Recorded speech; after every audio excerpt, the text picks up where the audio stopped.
Summer with the Carpenter. Blue Bay Beach reads romance series. Book 5. By Ellie Hall. Copyright 2020 Ellie Hall. All rights reserved. Chapter 1. Ruby. It felt wrong for the sun to shine on the day of Sandy Leblanc's funeral. Sandy, you wouldn't have had it any other way. Would you? Ruby knew it was strange to be talking to a dead person, but maybe that was because she didn't want to believe the woman who had become like a grandmother, mother, aunt, sister, and best friend all rolled into one was gone. Tears brimmed in Ruby's eyes as she zipped up the side of her black dress. But the tears didn't fall. She already missed Sandy with the kind of ferocity that occasionally came to the hideaway South Florida beach town between the months of August and November. Hurricane season. It was only July. But the storm was already on its way. She kept up the dialogue with Sandy to keep what felt like inclement weather at bay. In a fragile state, Ruby reasoned that if she continued her days as they'd always been, she could ignore the rumble of thunder in the distance, and the way the rustling wind showed the underside of the leaves. Mercifully, the sun shone through the massive windows at the front of the inn as Ruby made her way downstairs the morning of the funeral. Sandy had been gone a week, and the inn was empty, but Ruby still rang the bell to indicate breakfast was available, brewed the coffee, and set out the newspapers. She wanted nothing more than to proceed with business as usual, co-managing the Sandy Shore Inn with the usual morning coffee meeting, addressing everything to be done that day, reviewing meals, activities, and the particular needs of their guests whom they made to feel at home at the quaint bed and breakfast. But Ruby was alone in the stately old Victorian-style house that had been converted to a B&B. I'll add creamer to the list for the market. And we're nearly out of birthday candles. Best to stock up on those. She took a sip of coffee, drinking it black but with sugar like Sandy always had. The particular taste had grown on her like the woman herself. Sandy was salty and sweet, weathered from so many summers in South Florida with the sun, humidity, and hurricanes, but as kind and big-hearted as they came. Sandy liked to say that she wasn't everyone's cup of tea, but she'd never met anyone who turned down her famous kettle corn. She was just as irresistible, at least once you got to know her. Spunky yet kind, no one ever dared to disagree with her. I know you've been wanting to get a website made. I'll add a note to the comments box after booking a reservation for guests to designate if they're celebrating anything special like a birthday or anniversary, Ruby said out loud. Sandy had successfully run the place for almost 50 years before succumbing to kidney disease. Everything was done old school, over the phone, and it was the personalized little touches that had kept guests coming back. But Ruby had gone over the books, and the numbers had dwindled to nearly nothing. It didn't help that the inn was closed for the week after Sandy's passing, but Ruby had a funeral to plan. Of course, they had their seasonal regulars, but new people couldn't visit the inn if they didn't know it existed. The Sandy Shore Inn business name online had remained unclaimed. Getting the website up and running was but one of the many things that needed doing. Ruby had been there for almost 5 years. Looking back, the last few were less about tending to things at the inn and more taking care of Sandy. She was glad to do it. The woman didn't have any family to speak of, and Ruby could think of little worse than being alone. But now she was. She had her own family, but their betrayal was what landed her in Blue Bay Beach. Sandy knew the entire story. She'd said it was a blessing in disguise and that someday she'd see that. She also got Ruby going to church regularly, and if she didn't get a move on, she'd be late for the funeral service. The floor creaked in all the same places as usual when Ruby walked to the kitchen. The air smelled as it always did, fresh salt air mixed with coffee and the sweet undercurrent of baked goods. The two women found their footing over a shared love of all things butter, sugar, and flour. If they'd had more time and been internet savvy, they could have had a successful food blog, which might have driven traffic to the inn. However, there was always so much to do and little left over in the coffers for extras. Lately, Ruby didn't have an appetite for anything. I know. I can't just drink coffee for breakfast. But your scones and muffins were better than mine. I'm sorry I never admitted it to you before. They also competed over whose baked goods were better. Sandy won by a mile. Ruby picked at a cranberry orange scone she'd found in the freezer one summer. During the annual Blue Bay Beach Christmas in July event, the inn was at capacity, and the oven stopped working. It could have been a disaster, but they did their best to cater to the guests. Many stayed at the sandy shore in partly because it was renowned for serving all the delicious Christmas favorites, everything from fresh baked cookies to puddings to pie. From that day on, they kept a backup supply of food in the freezer just in case. In her grief, Ruby had been barely able to eat the food brought over by Betty, Billy, and several other local friends. She suddenly stood up straight, having a flash of inspiration. Okay, fine. It's your idea. You always had good ones, Ruby said. Had Sandy still been alive, she'd be the one sending out warm dishes, casseroles, and baskets of baked goods to those awash in grief. Ruby went to the basement where several deep freezers held loads of food and hefted a few containers of baked yumminess upstairs to defrost. It made a strange kind of sense for Sandy's amazing baked goods to be featured at her funeral. Like the sunshine that day, Ruby had a feeling the beloved woman wouldn't have had it any other way. Of course, she'd planned the funeral and Betty ensured that there would be food at the reception, but Sandy always erred on the side of the more the better, especially when it came to butter. She was never wrong. The proof was evident in the fact that everyone cleaned their plate when she served up a meal, tea, or dessert. She'd joke that it left her with less work to scrub the dishes. Ruby had already set up everything else for the reception after the funeral. Sandy would have wanted it at the inn, which was home to her and everyone who walked through the front door. As Ruby stepped outside to walk over to the church, she fought the urge to call out "Be right back" as she'd always done. She was afraid a passerby would hear her and think she'd walk straight off the end of the dock and into the Gulf of Mexico. The problem was, there was still so much she wanted to say to Sandy. So much to learn from the woman who'd lived a relatively quiet life in Blue Bay Beach but had gleaned so much from everyone who'd stayed at the inn over the years. And what of Sandy's life before she ended up at the inn? Ruby knew very little and she'd never find out. At the end of the path leading to the white picket fence that surrounded the garden in front of the inn, Ruby took a deep breath. They did everything there themselves, including tend to the bright pink pentas, periwinkle, and the bulbine lining the fence. The bougainvillea growing on the trellis overhead needed some trimming but was beautifully in bloom. During Ruby's first year as the resident assistant at the inn, in her spare time, she set up an easel in the garden, took out her modest supply of paints, and replicated the Sandy Shore Inn in all its glory, complete with the window boxes overflowing with geraniums, the flag rippling in the wind, and the chimney with its crumbling brick. She'd gifted it to Sandy, who hung it proudly in the front sitting room. Sandy then gifted Ruby back with a new set of paints and a space in one of the infrequently used upper storage rooms to set up her easel. Sandy was correct when she'd said, "Guests are going to want to buy that painting. Best to have a backup." The sales of the paintings were so successful, other businesses commissioned Ruby to paint their shop fronts.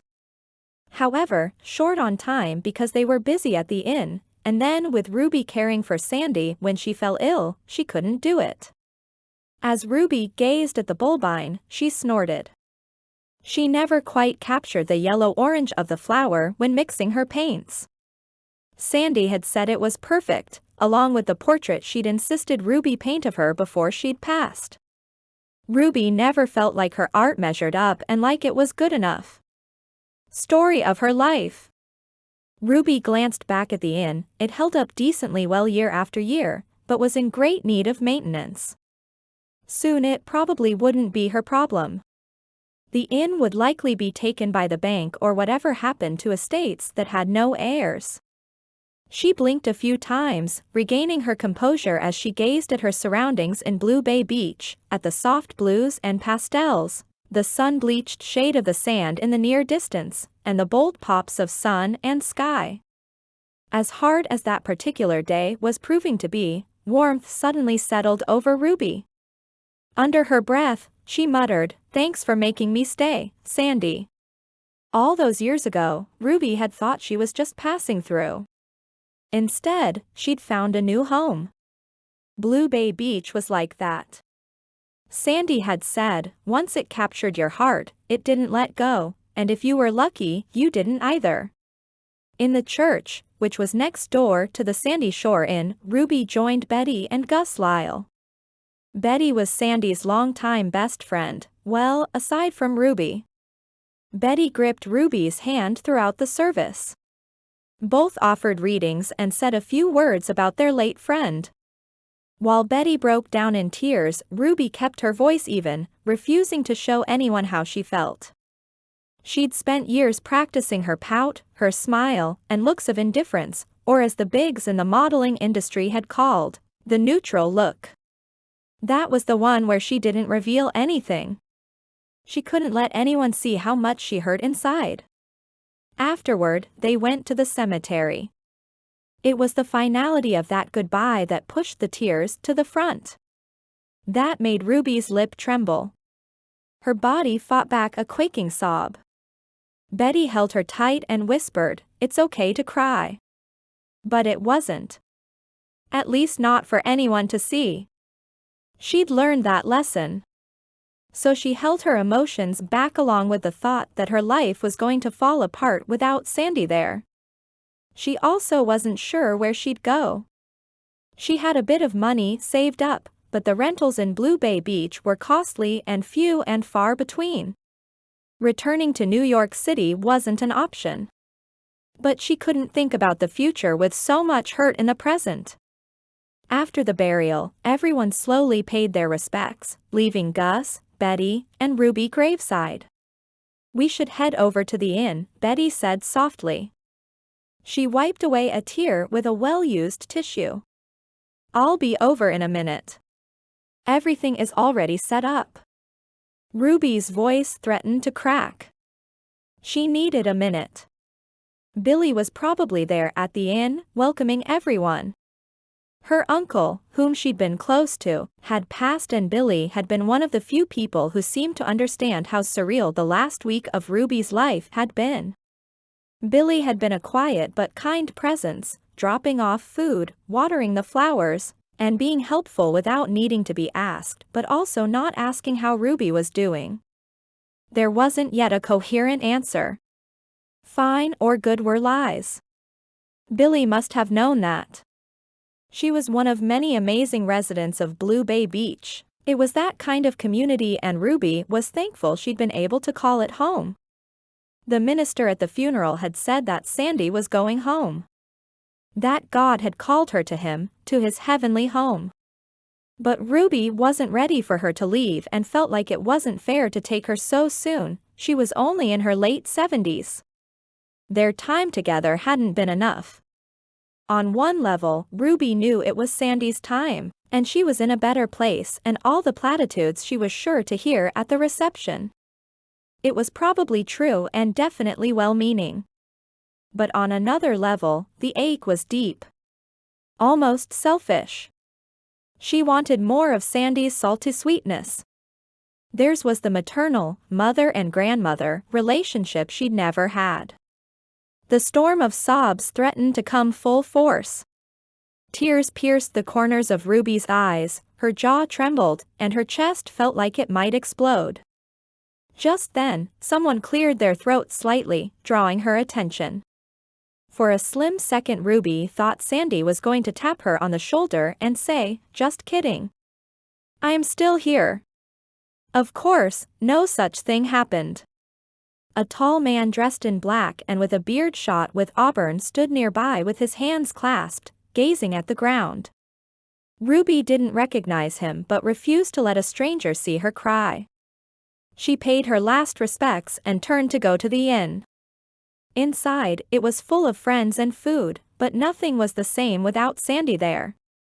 She'd have been solemn, respectful, and then say something quietly that would make Ruby crack a smile. Sandy had always said laughter was the best medicine, even though some people saw her as prickly. They hadn't gotten to know Sandy. That was the thing. She knew who she was and what she wanted, and didn't apologize for it. She never let anyone take advantage of her or pull one over. She liked to say she was a straight shooter, possibly a term borrowed from her love of old Western films and books. As guests helped themselves to food, they exchanged memories of Sandy, most notably her love for the annual Christmas in July Jubilee. "I loved those kettle corn bags she'd make and trim the tree out front with," said Sylvia, whose daughter owned the salon in town. She was talking to the guy with the beard from the cemetery. He must have been around Ruby's age. Maybe a few years older. It was hard to tell with the facial hair. The corner of his lip lifted as if he too enjoyed the round bags of popcorn Sandy would fill, tie with a ribbon, and hang on the tree and sell to passers-by for $1. They were called kettle corn bells, he said with a deep rumble of a voice that caused something in Ruby's stomach to twitch. The older woman shrugged off and walked to the banquet table to help herself to a blueberry lemon tart. The guy with the beard held a plate topped with pigs in a blanket, a scoop of macaroni salad, and some of Sandy's pickled cucumbers. Actually, Ruby started, addressing the unfamiliar man, she called them kettle corn bulbs. "Like Christmas bulbs that you hang on the tree." He shook his head as though to argue. "Bells," he said. His hair was full and slightly darker than his beard. She imagined it was softer than his comment had been. "Bulbs," she countered. "I'm quite sure she called them kettle corn bells." He took a bite of a pig in a blanket. Ruby squished up her nose. "I don't think so." "I know so," he replied. Her eyes narrowed as they met his. They were stormy, ocean eyes with flecks of blue and silver, slate, and cerulean. Paintable eyes. She erased the thought instantly. He had a slow, lazy smile that she wanted to wipe off his face. It was the kind that, during any other circumstance, would have brought a grin effortlessly, reflexively to her lips. He was undeniably handsome, tearing Ruby from thoughts about Sandy and the funeral. Yet, there was something about him that also reminded Ruby of her. She wanted to sit in her grief and not argue about whether the kettle corn bulbs were called that or bells, or gaze wistfully at the stranger, with the firm muscles hidden beneath his black button-down shirt. However, he didn't give up, insisting they were kettle corn bells. She hated him instantly. Chapter 2. Trent. There was a moment when Trent's gaze met a pair of pretty eyes that his breath caught in his chest. The woman could only be Ruby Rossi. He felt a flicker pass between them, but just as quickly, it went as dark as her eyes. It was clear that she loathed him already, a rarity among women of all ages. Sandy had once warned him that his charm was going to get him into trouble. So far, it seemed to bring him luck, especially when it came to the ladies. It was rare for them not to be interested and even rarer for them to argue with him. Being an alpha male was helpful on job sites as he organized teams of tradesmen and seemed to attract plenty of dates with women. Of course, that was where it ended. With his charm came the sense to act like a gentleman, but on this account with the bulbs versus bells debate, he wouldn't back down. "No, I'm certain she called them kettle corn bells," he said, arguing his side. She didn't relent either. Bulbs. Her arms crossed in front of her chest. She was so short, he could easily eat said kettle corn off the top of her head. "Bells," he repeated. "Bulbs," she insisted. It looked like she was going to stomp her foot and steam would funnel from her ears. That said, they were cute ears. Tiny and studded with a pair of pearls. "Bites," a third party said. It was Betty, Sandy's longtime friend. "Kettle corn bites." The woman with a shock of white hair smiled, as though that settled things. "Ruby, I see you've met Trent. Trent, meet Ruby Rossi, Sandy's resident assistant and best friend." So he was right, but he wasn't expecting the second part. To his knowledge, Betty had been Sandy's best friend. And again, it had been a shamefully long time since he'd been to Blue Bay Beach. It was a shame, that ran so deep it nearly kept him away that day too. "She called them kettlebell bites," Betty repeated. Ruby opened her mouth to argue, but another guest had already grabbed Betty's attention. Instead, she muttered, "Bulbs. I know you called them bulbs." His brow furrowed. Was she talking to him or someone else? Was she talking to Sandy? They stood there one long and slightly awkward moment before his attention caught on something behind her. On a memorial table, along with numerous photos that captured Sandy's life and an array of flowers, was a framed painting of Sandy. Granted, she looked slightly older than he remembered her, but it was an exact likeness, right down to the slight jut of her chin and that gleam in her eyes. "It's perfect." It was his turn to mutter under his breath, but he had no idea whether Ruby heard him. In the lower right-hand corner was the name Rossi. Was that Ruby's signature? Did she paint it? He turned to spot Ruby talking to a stooped older gentleman. She wore what most would call the Mona Lisa smile. He couldn't read her at all and didn't appreciate her arguing with him at a funeral over kettle corn bells. She smoothed her hair and then looked away quickly when their eyes met. He helped himself to a cup of coffee, notably in a simple white mug from the coffee station. Trent added a sprinkle of sugar but otherwise drank it black, just as Sandy had. He probably didn't need another shot of caffeine. He'd stopped at the coffee shop in town earlier before heading to the funeral service at the church. It had been a long drive from North Dakota, where he'd just finished a massive project. Even though he'd stopped at a hotel overnight, he hadn't quite adjusted to the lack of sleep while on the road. He could have flown private, but the truth was, he needed to prepare himself. Trent had stayed away for too long. He regretted not visiting sooner. Funny thing, during his last stay, many years previous, Sandy had told him that the next time he was in town, it would be for his wedding. Ironic that it was for her funeral. When he'd popped into the coffee shop earlier that day, a teenager filled the napkin dispenser from behind the counter, but seated in the corner, sipping cocoa and doing a crossword puzzle, was the man with the white beard who'd been there for years. Young Trent was convinced he was Santa. He had a twinkle in his eye and a round belly, the whole bit. All those years ago, when he'd asked Sandy about it, she'd just winked. Sure enough, it was as if the man hadn't aged a day. But Trent had. He was old enough not to believe in silly stories about a man with a white beard and a red suit, to know that Christmas was a time when tempers flared and hope was lost. Trent was a man who'd built a contracting empire, who traveled all over the country managing jobs. Big jobs. Hotels, resorts, commercial spaces, and multi-million-dollar homes. He'd started in high school about the same age as the kid behind the counter at the cafe earlier. He'd loaded shingles onto roofs, hauled insulation, and then swept up at the end of the day. It was menial work and mostly the stuff the other guys with more seniority didn't want to do. However, Trent never stood idle and soon learned the trade. When his boss finally trusted him with a hammer and nail gun, he thought he'd hit it big, but Sandy had once told him to dream bigger. So he did. It was true that he hadn't done a kitchen remodel in a while. Nowadays, he rarely got his hands dirty or his clothes covered in sawdust. But he had worked his way up to be one of the most sought-after contractors in the business. It was his knowledge, ability to problem solve on the spot, and his charm that won him huge contracts. As he gazed around at the inn, it was clear that it hadn't been paid a visit by a contractor or even a handyman since he was last in town. However, the building had good bones, as they called them in the biz. It was a wooden 3-story Grand Victorian with gingerbread trim, scalloped shingles painted yellow and a shade of blue that fit in with the style of the South Florida town. The broad wraparound porch sat beneath several others connected to some of the many guest rooms on the upper floors. It had a classic charm that was hard to resist. So was the woman who ran it now that Sandy was gone. It wouldn't be easy to give her walking papers. She was still talking to the older gentleman, then shifted, revealing the memorial display. His throat became thick as the thought hardened in his mind and filled him with guilt. He eyed the portrait of Sandy. Why had he bothered to come? To say he was sorry? What use was it now? Trent didn't have many regrets in his life. There was a job in Greensboro that he should have bid higher on. He'd learned not to be the highest bidder or the lowest either. Best to stick in the middle, to stick with what was fair. There were also a few women he probably should have paid a courtesy call to after a pleasant enough first date. He wasn't the type to go on second dates and did his best to make that clear.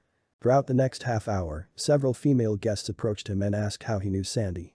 They seemed more interested in his dating status than his memories of her, and that wasn't him being conceited.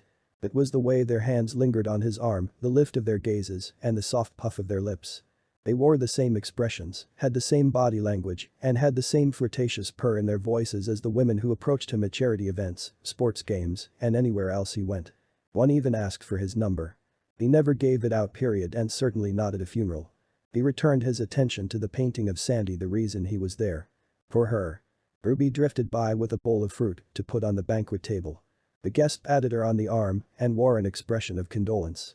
He wanted to ask her about the painting. If he could buy it. He suddenly had to have it. But wasn't sure how to make her an offer without reigniting the battle over popcorn bells and bulbs. Ruby smoothed her long brown hair. It was the color of dark chocolate. 85% cacao, to be exact.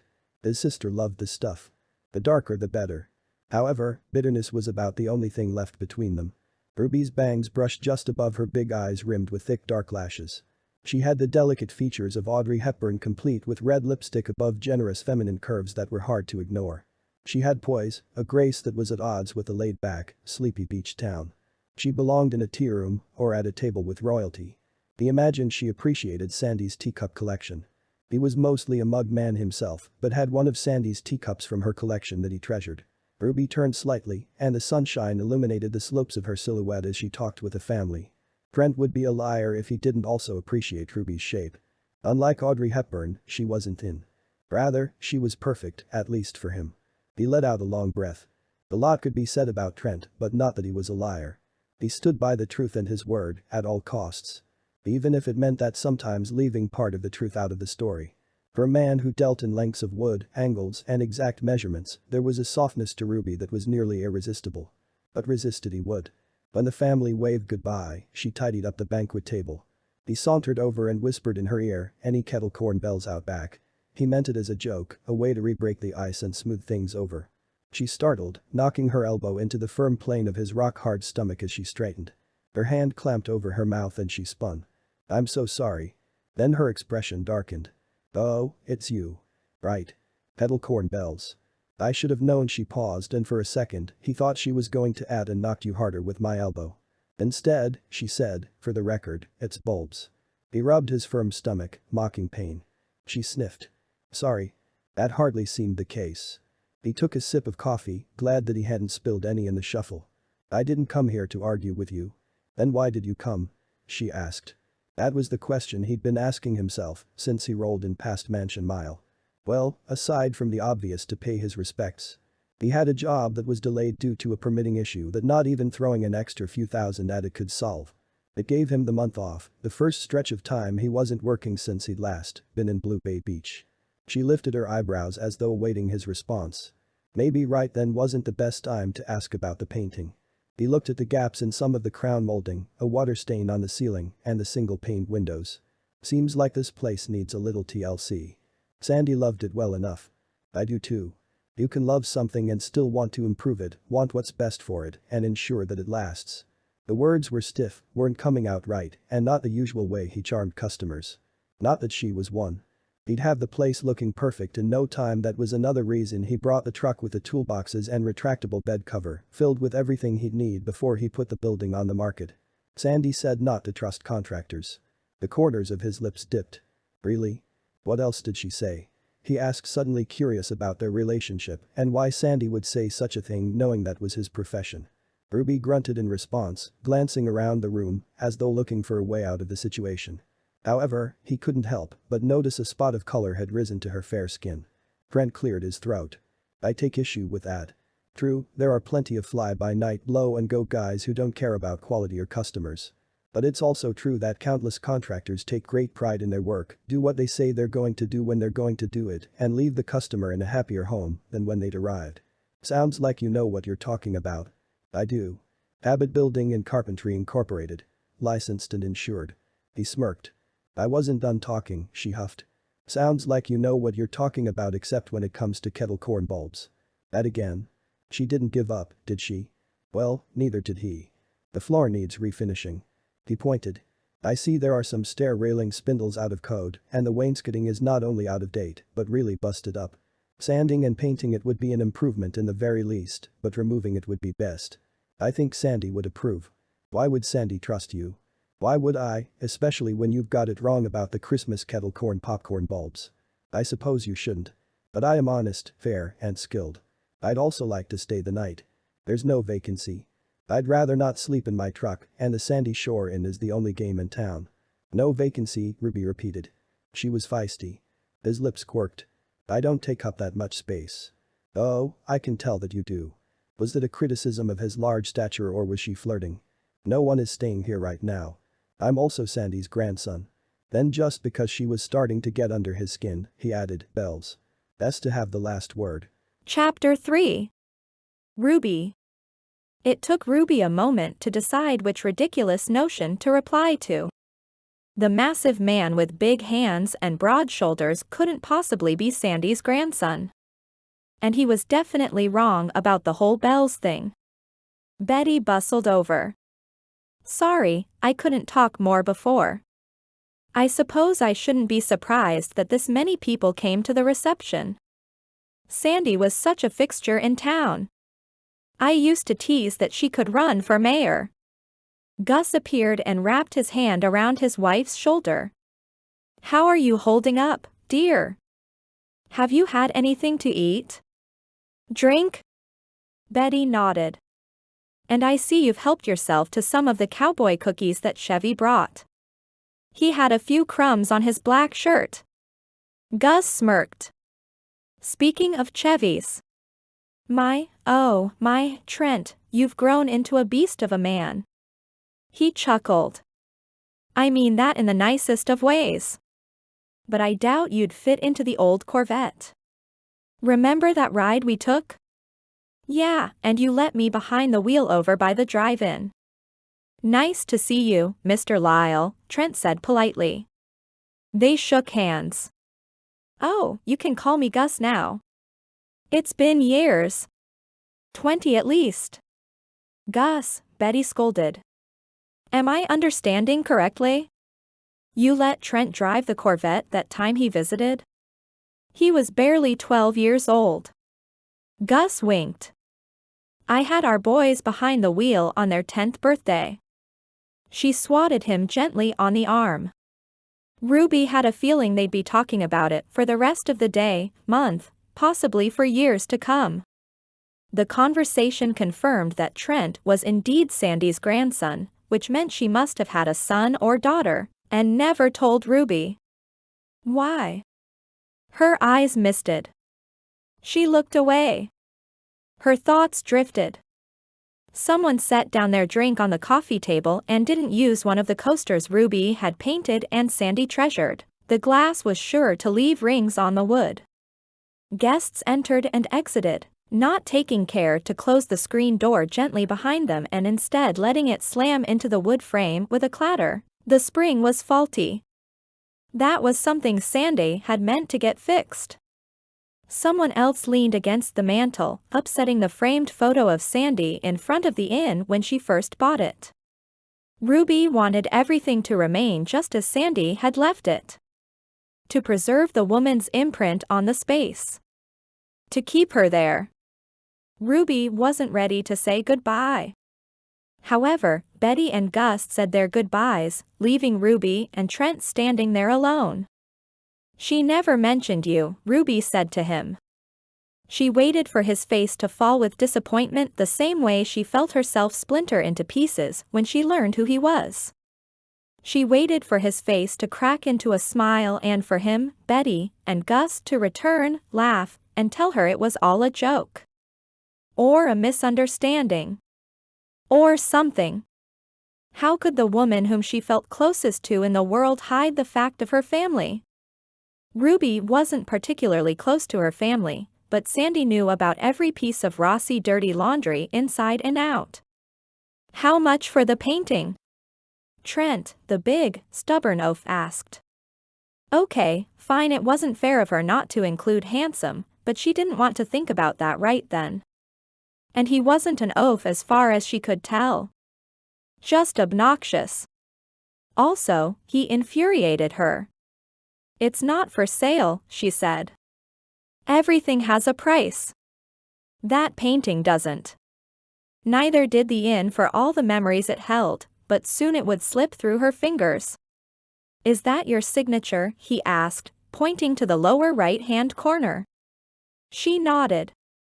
Then you can paint another one. Duplicate it. But she couldn't. Sandy had sat there, telling her the story of how she bought the grand Victorian house all those years ago. Ruby had infused the portrait with Sandy's memories, her courage at opening the inn, and the way she'd poured all her passion into it. But thinking about the portrait and the photograph on the mantel, Ruby had the vague realization that there weren't any pictures of family members on the memorial table or in the inn, not even in Sandy's office or bedroom. Ruby looked Trent over carefully. His hair was light brown, his eyes were a shade of blue-gray, and his beard was trim with the faintest flicker of silver amidst the auburn. But his haughty, full-of-himself expression told her he'd probably be the type of guy to shave it before he let it go gray. She looked for fragments of Sandy, and found them in the glimmer in his eyes. She bit her lip. So? How much for the painting of my grandmother, he asked. How tacky of him to play that card. Name your price. I'll pay for it, he said. You don't have enough money. Ruby's mother had always said to marry rich. She believed money was the solution to every problem.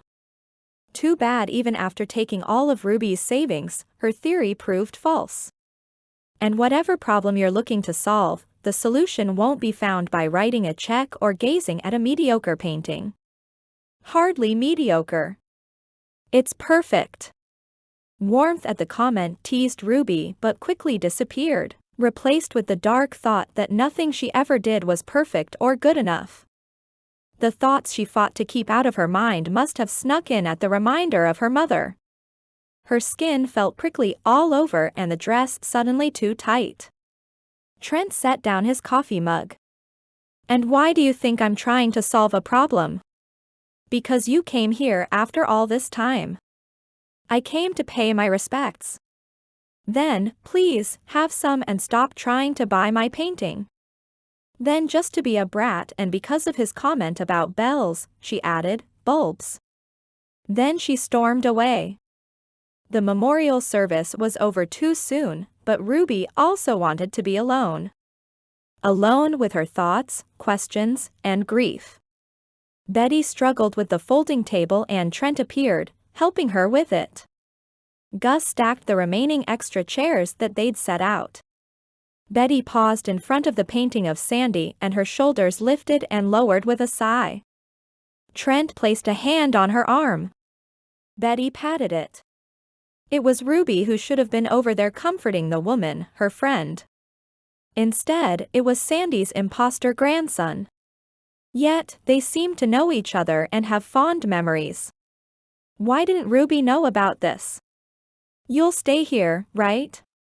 Betty asked. Trent shrugged. That's if the innkeeper will let me.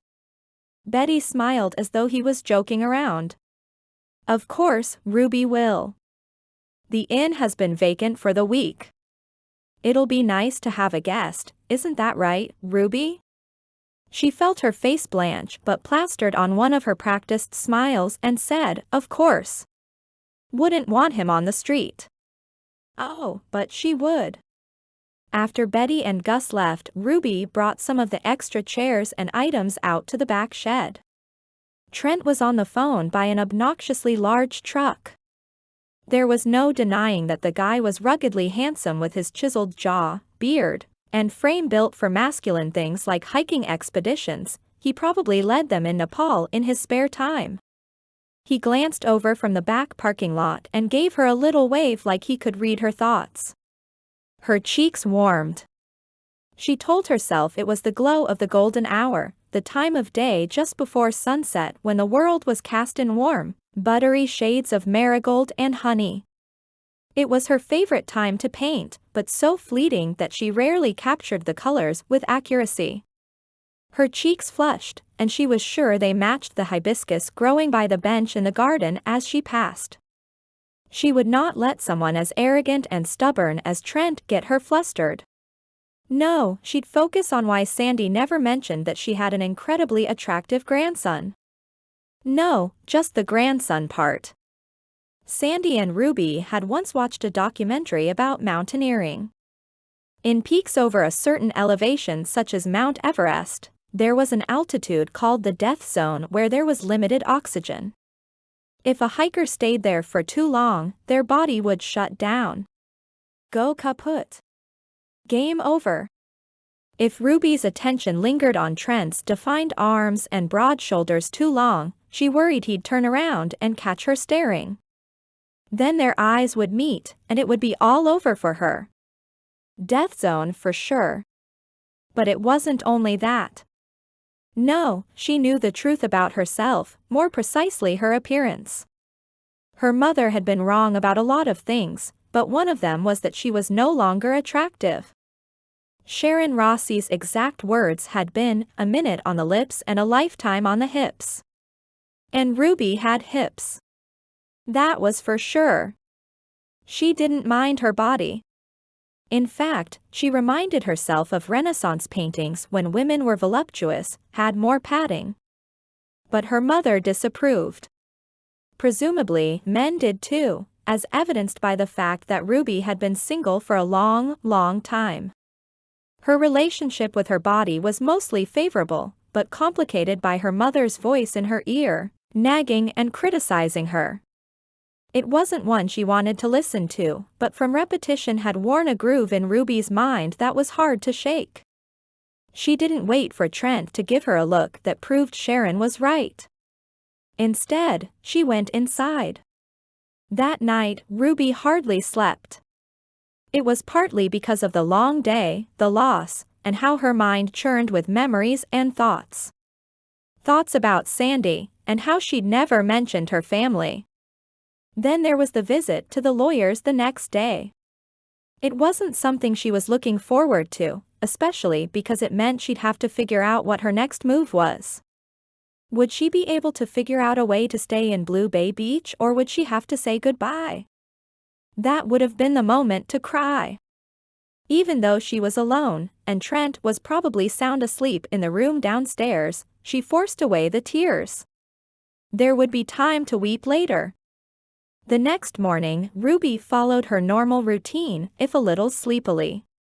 No amount of concealer hid the dark circles under her eyes. She hadn't washed her hair the night before and piled it in a bun at the back of her head. After smoothing her bangs, she went downstairs. It was a coffee day for sure.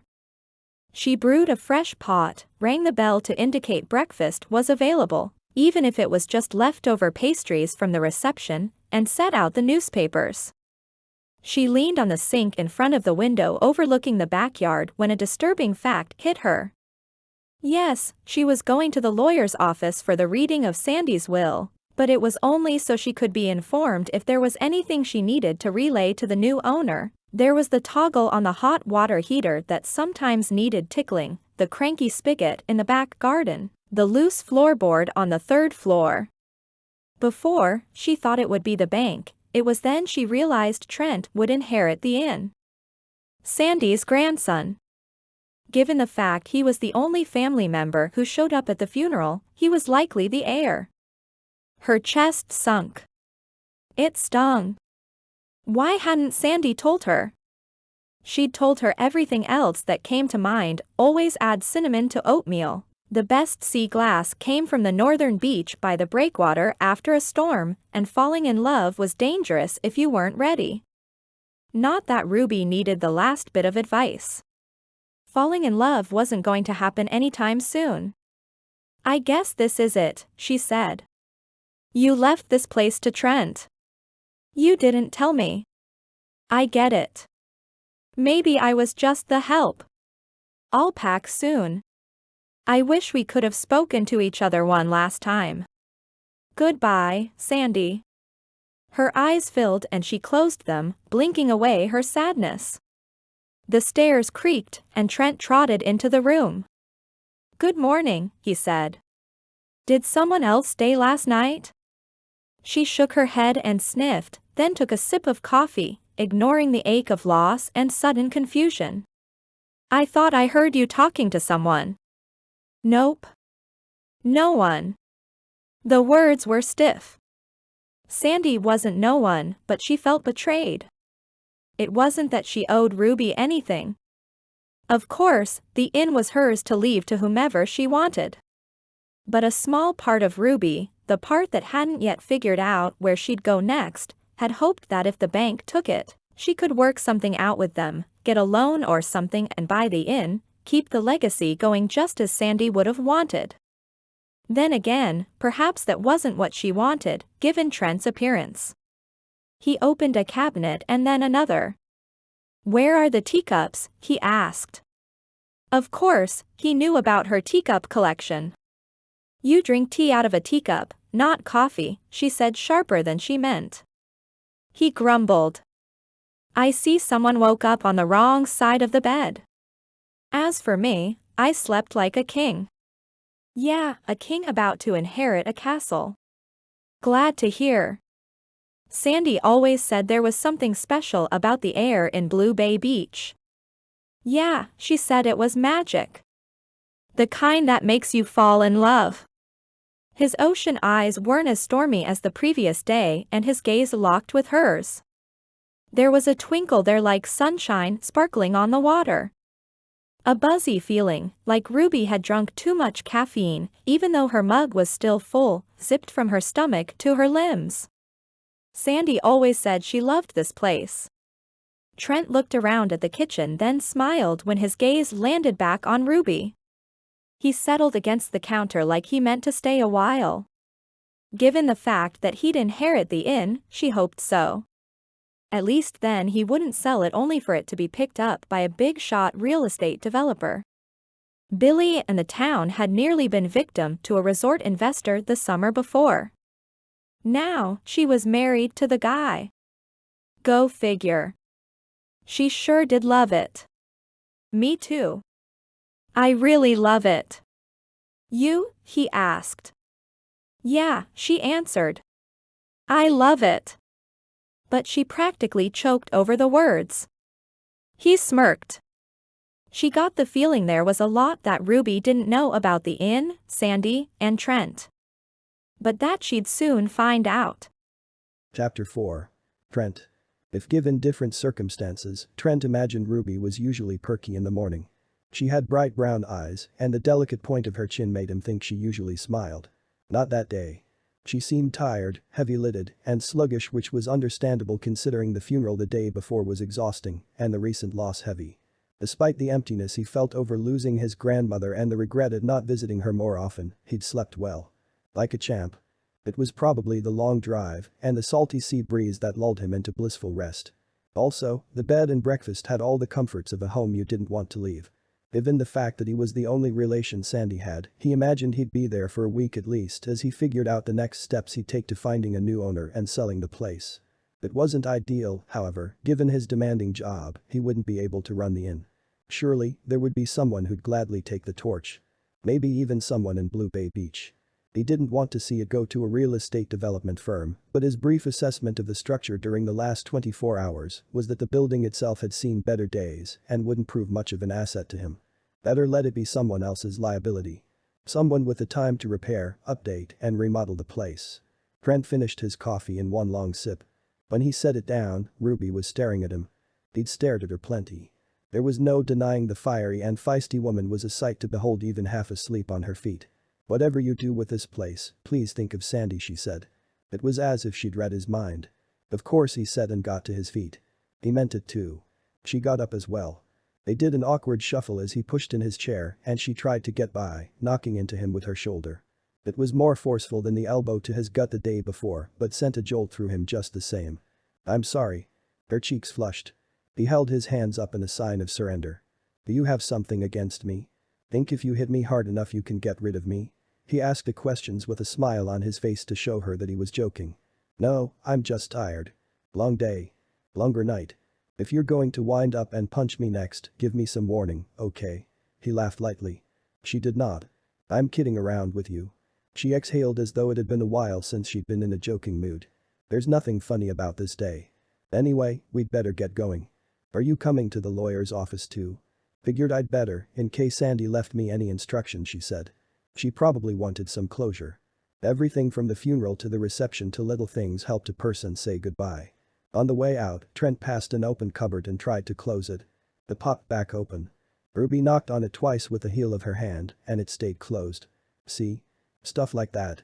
The new owner should know the unique quirks about this place. She gave him a pointed look. He knew it was a little dig. Had Sandy really not told Ruby about him? It never came up. Pressing his lips together to summon his patience, Trent returned the pointed look. The new owner can fix things like that. It's probably out of plumb. All the same, she said as they exited through the rear door. Trent glanced at the address for the law office in an email on his phone as he got in his truck. Ruby walked over to a dusty blue Toyota. Being a gentleman, he'd wait and let her exit the back lot first. And waited. She remained in the car. Perhaps she changed her mind. As he passed her, he rolled down his window. Her brow was wrinkled. She wore an expression of fierce determination as she turned the key in the ignition. Nothing happened. Won't start, she said. Then she mumbled, Sandy sold her car a few months ago when the dishwasher died the same week we had the place repiped. Had to cover expenses. Water stain on the ceiling? He asked. I was getting to it, but then, well, it's not your problem anymore. Her face fell. He squirmed uncomfortably. He didn't mean for her to think he was being harsh. Glancing at the time on the dash, he said, the lawyer was nice enough to meet with us on the 4th of July to move things along, best not to be late. He got out of the truck and opened the passenger side door. Hop in. We can drive down there together, then later I can look at your car. The battery probably died. She leaned back on the seat, sighed, and then got in the truck. They were quiet as the truck rumbled down Mansion Mile and out of town. Seated on the passenger side, Ruby seemed small but poised. She was the kind of woman who could carry off riding in a pumpkin carriage, atop a horse, or in a truck with equal amounts of grace. He wanted to chat with her but wasn't sure what to say. She was way out of his league, and that was saying something, because often women fawned over him. As they neared the next town, signs for the fireworks display that night were posted. Blue Bay Beach doesn't do fireworks? Trent asked. The towns along the coast alternate years, so visitors can patronize the shops and restaurants, bringing in revenue. Ah, that's why Blue Bay was so quiet this morning. She nodded, rather quiet herself. That seems very cooperative and patriotic, allowing other towns to benefit commercially, he said, making small talk. We have the Christmas in July Jubilee every year. Probably not this year though. Not with Sandy gone. Trent recalled his grandmother being the heart and soul of the festival. She loved it. Too bad Christmas had been ruined for him. He'd applaud Sandy if he could. Somehow, she didn't sour on the holiday after everything that happened. American flags along with red, white, and blue decorations lined the street as they passed and then got on the route south that led to the lawyer's office. Ruby was quiet the rest of the way. Once at the law offices of Edward Brown Esquire, Ruby and Trent introduced themselves. Just the two of you? The lawyer asked. Ruby shrugged. This should be easy then. Ruby and Trent sat down in a pair of leather chairs opposite Edward's desk. There were a few formalities before he unfolded a piece of paper and started reading, the last will of Sandy Leblanc. To Ruby Rossi, I leave Sandy Shore Inn located at. Trent didn't hear the rest as the words registered. What, he said, interrupting. The lawyer reread the few lines. Trent and Ruby blinked a few times. She didn't meet his eyes. Did you know? He whispered because it was all he could muster over the sting of betrayal. What was his grandmother thinking to leave it to her? The place was falling down. Ruby seemed nice enough, but she certainly wasn't a qualified carpenter, her car didn't work, and she didn't seem like the type with loads of money in the bank to fund all of the necessary repairs. No, she replied. I had no idea. What were you thinking, Sandy? Do you mean what was Sandy thinking? Trent asked with hostility. The lawyer interrupted the seething conversation between the two of them. There's more. I request that my grandson, Trent Cabot, do the necessary repairs to the inn. Please see the attached list. The lawyer lifted another sheet of paper. It was long. So let me get this straight. My grandmother left her one asset to Ruby, which, let's be honest, was hardly smart considering the laundry list of repairs. Repairs that she wants me to make. Ruby looked pale. The lawyer cleared his throat. One more thing. Two actually. They both leaned in. Ruby Rossi forfeits her ownership of Sandy Shore Inn unless she and Trent Cabot get married by July 25th of this year. Ruby's mouth dropped open. Trent's went dry. And the last item. If they decide not to wed by the appointed date, the property goes directly to Ryan Barson Builders Incorporated. The words seemed to float in the air before sinking fast like a lead weight. Ruby hadn't moved. Trent was shocked and terribly sad when he'd received word that Sandy had passed, but this was absolutely surreal. What was she thinking? he asked out loud, practically echoing Ruby's earlier comment. That seemed to pull her out of her stupor. She lifted a finger, pointing at the paper. In other words, if I want to keep the inn, we have to get married. If not, Barson, whoever that is, gets the inn. Trent gritted his teeth.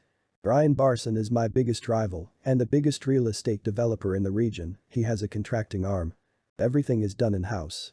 He's called the Devastator because he levels entire towns. Filled the vacuum roads Bishop left when he retired. Ruby smoothed her hair. This doesn't make sense. Sandy hated real estate developers who came in with a swift hand, wiping away everything and then replacing it with a mock-up of what they'd ruined. I hate them too. Barson especially. Trent nodded as anger caused his muscles to contract and fists to form. No way was he letting Ryan have anything. I've heard about him sniffing around in this area. The town is safe thanks to Rhodes Bishop and the conservation efforts he's taken, but individual properties, unless granted historical status, are not protected, the lawyer said. Why would she do this? Ruby asked. More important question, why did she leave the inn to you? Trent seethed. Did she owe you anything? No. She fired back, to answer your other question, I have no idea why she'd leave it to me, but she made the choice. Honor it. Easy for you to say, you're the one walking away with the win. My best friend, your grandmother, is gone. I don't think I won anything. Ruby's nostrils flared. She had him there. It was a dumb thing to say. Bill spiked him hard. Sorry. You're right. But he wasn't done, being rude or insensitive. He had to know. Was Sandy of sound mind when she created this, he asked the lawyer. Absolutely. No doubt in my mind she was perfectly competent. We had it witnessed and everything. Edward spun the papers to face him.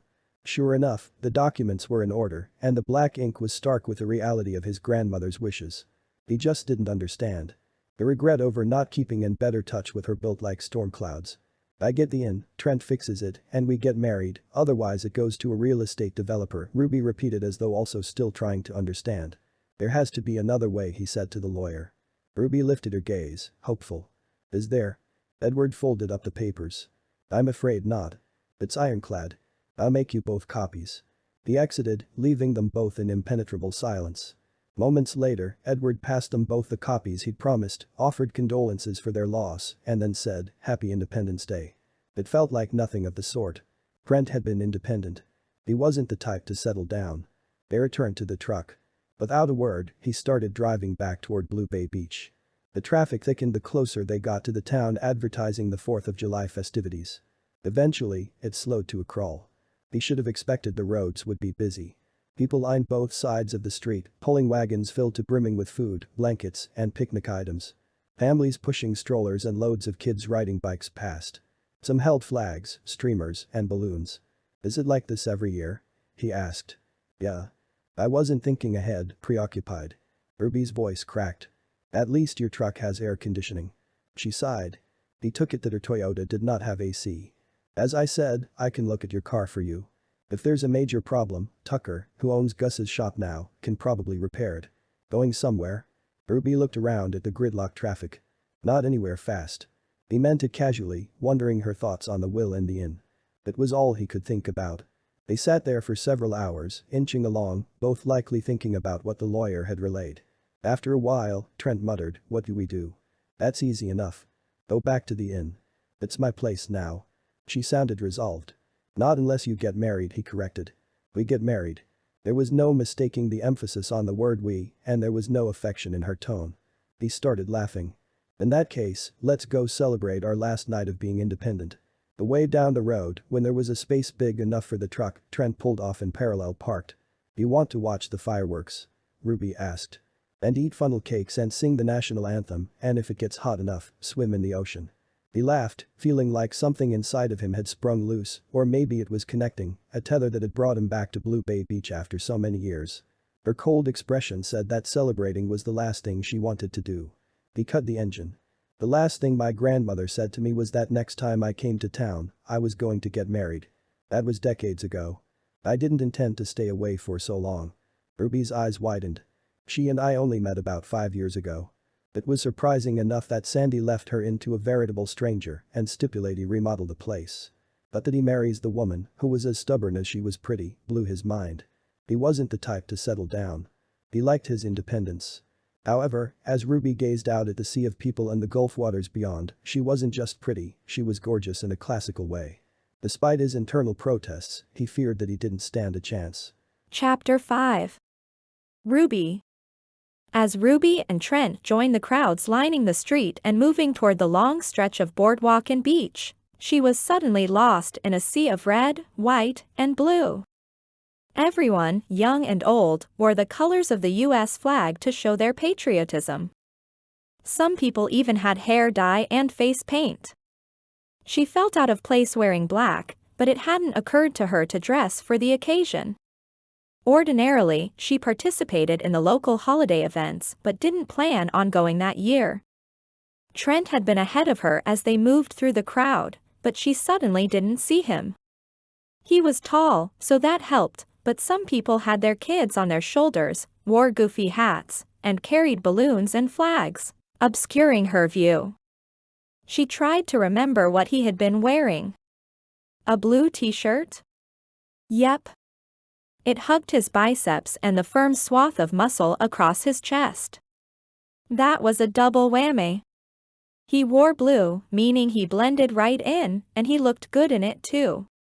She'd noticed while in the truck when he shifted gears and then at the lawyer's office. And she was supposed to marry him. Ruby sighed. Frustrated. Flustered. Ruby felt completely lost and overwhelmed as she edged forward with the mass of people. She hardly remembered where they'd parked, didn't have Trent's phone number, not that she had a cell phone, and even though she loved her country, her grief was so fresh that celebrating that day wasn't top on her priority list. Sweat beaded along her neck, back, and brow as she tried to find him. Then she stopped right there amid the heaving crowd. She wanted to cry. Just give up. Drop onto the ground and stay there until something made sense. But there were too many questions without answers, and she risked being trampled. She pressed on, hoping to catch up with Trent or find a familiar face and catch a ride back home with them. Surely, some of the folks from Blue Bay Beach would be there. However, there were so many people. When she reached the boardwalk, a deep voice called, "There you are. I thought I lost you." Trent was smiling, apparently enjoying what he'd called his last night of being independent. She suddenly felt the opposite. Trapped, in the crowd and in life. Why did Sandy do this? Panic laced her voice. What was that? Trent asked over the cacophony of passers-by. I don't understand. He leaned in to hear her better. She caught his masculine scent, and for a moment, felt lightheaded. However, it was no use. They'd have to talk about it later. She should have just stayed in the truck. Trent was gazing at her, apparently waiting for her to continue. His ocean eyes were bright, and he smiled broadly. How could he be happy at a time like this? Come on, we're going to have fun, he said. Then his hand was in hers, gripping it tightly, securely. An unexpected jolt zipped to her belly, turning her frustration into flutters of excitement. It was not the time. He was not the guy. She tried to talk some sense into herself, but the sight of his large hand around hers made her lightheaded once more. I'm not going to lose you, he said loudly. The roar of questions and worries in her mind went silent. His grip and his presence had somehow anchored her. Lost and adrift, she then felt guided and held. He'd already started walking. She stared at their hands as he led her forward. The boardwalk was lined with vendors, food stalls, and the Coco's Cones ice cream stand. When they reached it, Isley and Ford were busy with the long line. Ruby waved and mouthed, "We'll be back soon." Isley smiled and nodded, and then her gaze landed on her hand in Trent's. At the same time, Ruby realized she'd used the word "we." Had the simple gesture of him taking her hand unified them, thrust them toward the arranged marriage that Sandy had masterminded? Again, more questions that she couldn't ask, and no one to answer them anyway. At last, they found a line that wasn't too long, got some hot dogs, fries, and lemonade. When they finally found a spot on the beach, the sun was lower in the sky. It was dinner time, which worked out well. They wouldn't have to wait too long for the fireworks, and then she could finally go home. But it wouldn't be her home for long. There was no way they'd marry. Ruby took shallow sips of breath at the thought. Trent kicked off his shoes and plopped down in the sand. He patted the spot next to him. Reluctantly, she toed off her shoes too. The sand was still scorching, and she was still sweating, dressed all in black with the sun beating down. Sandy stipulated in the will that we have to get married by July 25th, that's Christmas in July, she blurted. Even though that had already been established, she was unable to hold it in any longer. 3 weeks. That's enough time to figure out a loophole. The lawyer said it's ironclad. Trent fussed with the ketchup pouch to put on his hot dog. But we can't get married, and we can't lose the inn. It's a Blue Bay Beach mainstay. She was caught between a rock of a man and a hard place, Barson the devastator and scourge of small beach towns. She thought of the garden at the inn, flowers, flags, and front porch, then all the treasures inside. Nothing valuable to guys like Ryan Barson or Trent Cabot, but to people like her and all the guests over the years. Ruby was determined to prove herself worthy of the legacy Sandy had left. Sounds like a lose-lose situation. I prefer to create opportunity, scenarios where all parties feel like it's a win. Trent still fussed with the condiment. That sounds like a business strategy. She dropped her head into her hands. A firm hand pressed against her back, rubbing small circles. She quivered, and a thrill danced through her. Trent leaned in, smelling of summer, sunblock, and sawdust. She fought against breathing deep. It's going to be okay. That's impossible. We can't save the inn unless we get married. Like I said, impossible. Nothing is impossible. She tilted her head. No? Let's see. Men having babies. Humans sprouting wings and flying. Sandy coming back. Shall I go on? His ocean eyes twinkled. Ruby, marrying you isn't impossible. There was command and certainty in his tone and maybe something else too, but she wouldn't let herself entertain that possibility. She opened and closed her mouth, but there was no snarky retort. Again, no answer. Did Sandy ever steer you wrong? He asked. Now that was a question she could answer. No. For some reason, my grandmother thought we ought to get married. I have no idea why, but she did, he said simply as if the whole thing was straightforward. Ruby tilted her head slowly. So you think we should go through with it? Do we have a choice? He shrugged. It's Independence Day.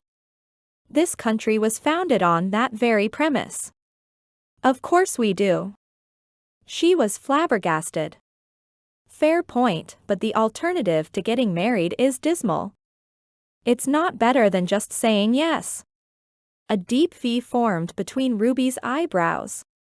Marriage is a sacred covenant between two people who love each other. Arranged marriages have been known to turn into something more, he said. Are you quite well? Sunstroke? Dehydration? I think there's a care station up on the boardwalk. Trent took a long sip of lemonade. There was no ignoring his lips. I'm perfectly fine, and yes, I'll marry you if it means keeping Barson from getting a hold of the inn. And there it was. The truth. Ryan Barson was Trent's rival. Of course, he'd want to win. It was true that Ruby had thought the marriage ultimatum was insane. However, in the last moments of Trent's willingness to go along with it, she'd had a glimmer of hope that maybe he was interested in her. That was obviously ridiculous. Her cheeks, already red from the sun, got warmer. She fanned her face at the same time as Trent finally got his ketchup pouch opened. Balancing the hot dog on his lap, the ketchup spurted, shooting Ruby in the side of the head. She yelped and slapped her hand to her face. Trent gazed at her wide-eyed and hurriedly started wiping her with napkins, but only managed to mash the ketchup into her hair.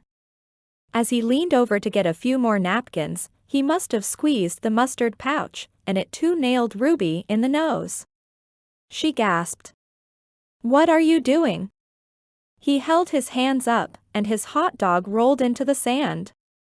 "I'm sorry. It was an accident. I didn't mean."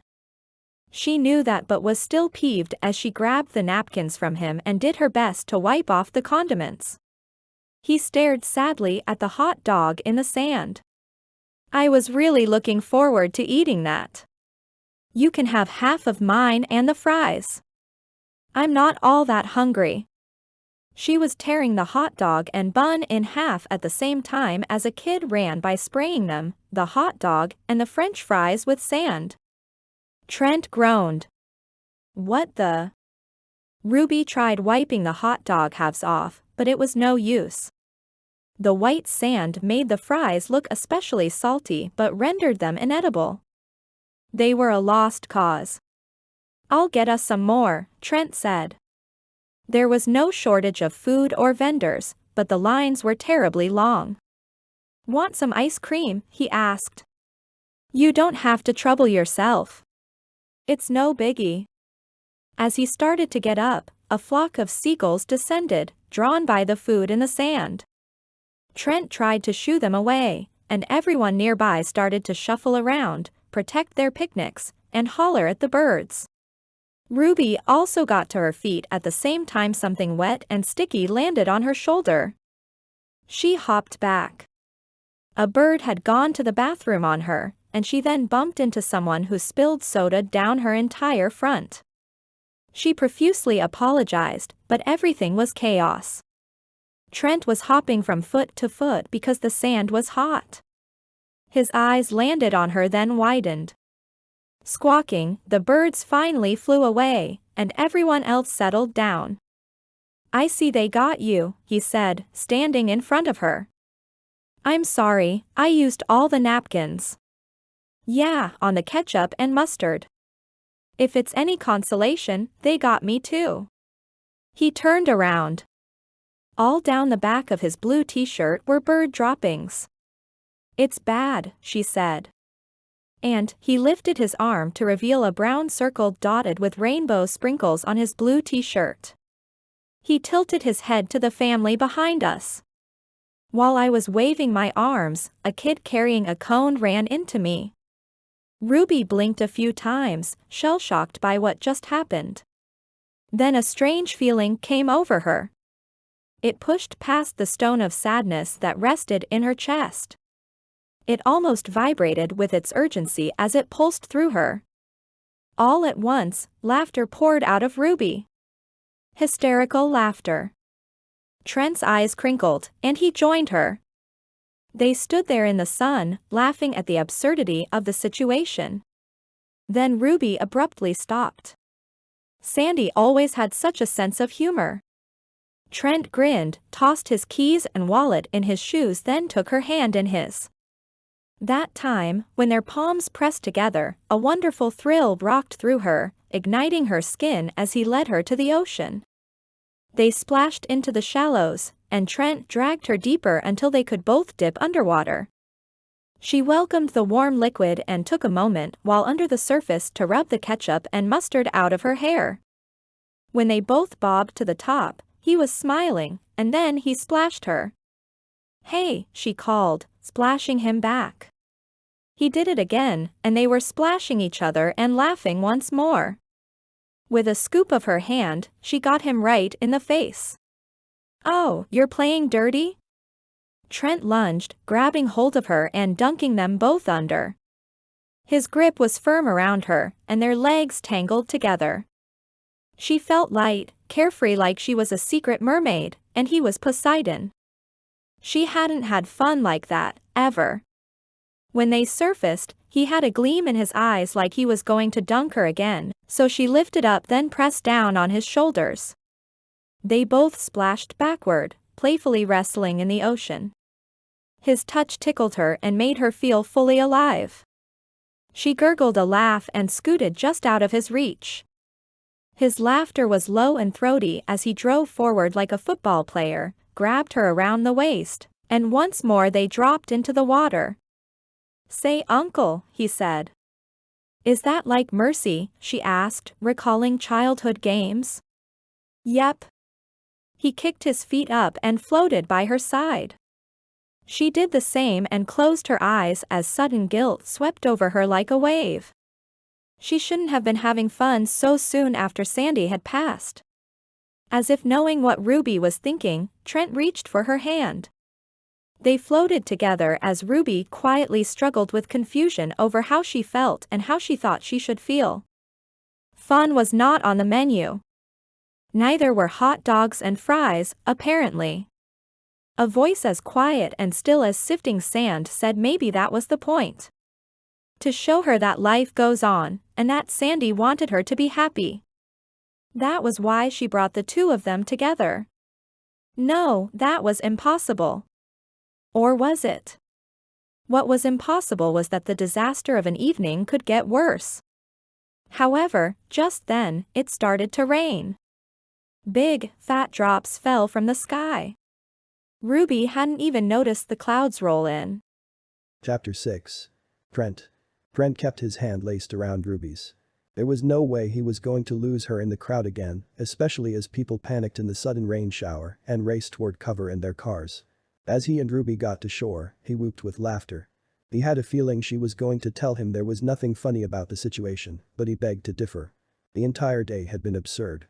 From the visit with a lawyer to the flock of seagulls that attacked to how amazing it felt to hear Ruby's laughter, to see her smile, and feel her hand inside his. There was nothing about that day that was expected, least of all how right it felt to close his fingers around hers, to experience the softness of her skin against his calloused palms, and to make her feel safe amidst so much uncertainty. They dashed across the boardwalk to a stall that wasn't already crowded. It had a slight overhang, which didn't really matter since they were already drenched. She slipped on something discarded on the ground and skittered into him, bracing herself on his muscled frame. He gripped her waist, steadying her. Their gazes met. Her deep brown eyes widened. She didn't look away. It was almost like she was studying him. "You okay?" His voice was gritty. Her focus on him didn't waver. He shifted but wasn't uncomfortable. "Sometimes your eyes are as bright and blue as the sea, and other times they're stormy like right now. I can't quite figure out the color." Her voice was breathy, likely from running through the crowd and weather. "You have ocean eyes. And you have beautiful eyes," he said. She bit her lip. It occurred to Trent that he'd like to kiss her lips. To experience that softness. But she had no interest in a guy like him, a bearded contractor who was little more than a mistake, unwanted, worthless. He'd learned that lesson young and with frequency. And no matter how successful he became and how many homes and businesses he built, he never was able to get past a long-held belief that he would never be good enough, not for a woman like Ruby, not for love, and definitely not marriage. "They're stormy right now," she whispered. He raked his hand through his wet hair. Did his eyes reveal his thoughts?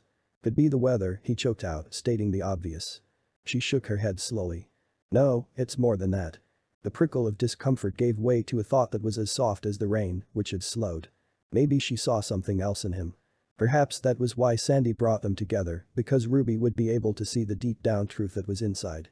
The one that carried too big a risk to reveal that he was good, lovable. No, that was impossible. He cast the notion aside as the crowd flurried by them. Everyone was drenched. "Should we head to the truck?" he asked, eyeing the sky. "No, let's wait until the crowd thins out. It might start pouring again." She shrugged. "I'll take my chances." It could have been the soda shower, the dunk in the ocean, the rain, or all three, but it was like something had shifted in Ruby. She seemed lighter, easier going. The corners of her lips lifted toward a smile. Sure enough, the rain picked up. People who'd risked going to their cars shrieked and splashed past. "Good thinking," Trent said, giving her a little nudge. The smile was gone though. Her face broke. Crumbled into 1,000 pieces. Tears dropped from her eyes. She covered them and without thinking, he drew her close, enveloping her in his arms. Violent sobs racked Ruby's body. He held her securely. "I've got you," he whispered into her hair. Her hand slowly dropped from her face and found their way around his back. She fisted his shirt, hugging him, hanging on to him as if for dear life. The crying continued as the rain pounded down around them. She leaned into him, letting him support her. For the first time in his life, he felt truly useful. Like he meant something. An anchor in a storm. When she finally stopped, the rain also slowed. She drew away, but he found he didn't want to let her go. "It's okay to cry," he said. She shook her head. "I don't know what came over me. I was having fun, and then it tore loose." She lowered her voice and added, "That was the first time." "You cried." He understood that she meant it was the first time since Sandy passed away. Everyone handles grief in their own way. She sniffled then said, "Trent, that was the first time I've cried in front of anyone since I was little." There were loads of people crying at Sandy's funeral and reception. He wasn't a teary-eyed kind of guy, but then he realized her eyes had been dry too. "Do you want to tell me why?" Sensing she needed someone to lean on to tell the story, he opened his arm to let her tuck underneath. "When I was little, my mother had me involved in dance and pageants. I was kind of shy and didn't want to go on the stage. I was 4. As kids sometimes do, I had a tantrum. My mother grabbed me by the cheeks, hard. She told me that big girls don't cry." Trent felt Ruby shrug under him. "I never disobeyed her again. It killed him that her mother was so awful, so heartless to treat her daughter that way." His mother had her problems too. "It might not sound like a big thing, but I haven't cried in front of anyone since that day. I did everything I could to be a big girl. And that's another part of me she doesn't approve of." Ruby mumbled the last bit. "But when we were in the water and even running, it was like I was a kid again. Carefree. Having fun. I could laugh as loud as I wanted to. Apparently, cry too. I'm sorry." Trent turned so they were facing each other and he braced his hands on her shoulders. "Don't be sorry. Don't be sorry for laughing or crying or for how you look. Not with me." If a few tears were the price to pay to hear her laugh, for her to experience freedom, then they were well worth it. She was worth it, which meant maybe he was too. As soon as he'd had the thought, he drew her into a hug. She curled into him and he didn't mind that they were soaking wet. At that moment, he too needed an anchor, even one shorter than himself, and curvier too. He'd heard what Ruby had said about her mother and the criticism of her body. He thought her size was perfect. But he held fast and listened to that little voice. He needed to hold tight to the anchor because he'd always been the guy to drift away. After walking back to the truck, drenched by the rain, they returned to Blue Bay Beach. They'd waited long enough for the traffic to abate. It was completely dark out by the time they got back to the inn. "So much for fireworks," Trent said as they went inside. "Happy 4th of July," she said as she neared the stairs. "You mean Happy Independence Day," he said, recalling that they were supposed to get married if they ever wanted an inn to return to after July 25th. She left him with a half smile. Trent took his thoughts to his room upstairs and turned on the shower. Without checking the temperature, he hopped in, but then quickly jumped out of the way of the spray and fiddled with the taps. He couldn't seem to get warm water to flow, so he took a quick and cold shower. After putting on dry pants and a hoodie, his stomach growled with hunger, so he went back downstairs. Ruby was in the kitchen and her hair was damp from her presumably not cold shower. She looked warm and huggable as she put something in the oven. "I have to file a complaint with the management of this place," he said, startling her. "My apologies, sir," she said, picking up her role as the innkeeper. "How can I help you?" She took some vegetables out of the refrigerator. It looked like she was making a salad to go with whatever was in the oven. The water in the shower was frigid. She lifted a cucumber and punctuated the air. "Ah, that would be the water heater. I have to go tickle the toggle. Sounds like a tongue twister and sounds like you need to get a contractor over here. You know, you could hire one. Fix things up. The water heater would be an HVAC issue. I'd probably hire a plumber, but thanks for your expertise." He smirked. "It is, in fact, my area of expertise. I'm also licensed in plumbing, electrical work, and masonry. A real jack of all trades. But you know what they say. That makes you a master of none." She clicked her tongue. Oh, she was in a mood. Likely, she was as hungry as he was after the hot dog fatality on the beach. "Let me help," he said. She didn't budge. He stepped behind her, where she was standing at the cutting board, and roped his arms around to help her slice a tomato into a perfect dice. She smelled like lavender and soap. He inhaled deeply. "Oh, so you fancy yourself a chef too? Remember, I'm the one with the knife." He stepped away because it was clear she was done playing. "And the one with the deed to this place." She squawked a laugh. "That is if we get married. And clearly, we cannot." "And why's that?" he asked, risking the theft of a carrot from the counter and taking a nibble. Because we can't even have a conversation. I thought it was going fine. Along with the contractor, plumber, and chef, we could hire a mediator. And I suppose that would be you too. She huffed, tossing the salad and setting a serving on each plate. The oven dinged. He peeked inside to find 2 personal-size pot pies. When he'd visited as a kid, that was his favorite. He realized that Sandy had made them before she died. They must have been frozen. Despite a grouchy mood, falling into silence, they finished getting the meal together. It was like they'd been working side by side in the kitchen for ages. Maybe she knew Sandy's movements and habits so well she'd adapted them for herself, and he remembered them, making it work seamlessly. Perhaps they didn't need a mediator after all. They sat down at the table, and without asking her instruction, they linked hands and said a blessing. It was the same one Sandy always offered before a meal. He immediately dug in. This is so good. She didn't even lift her fork.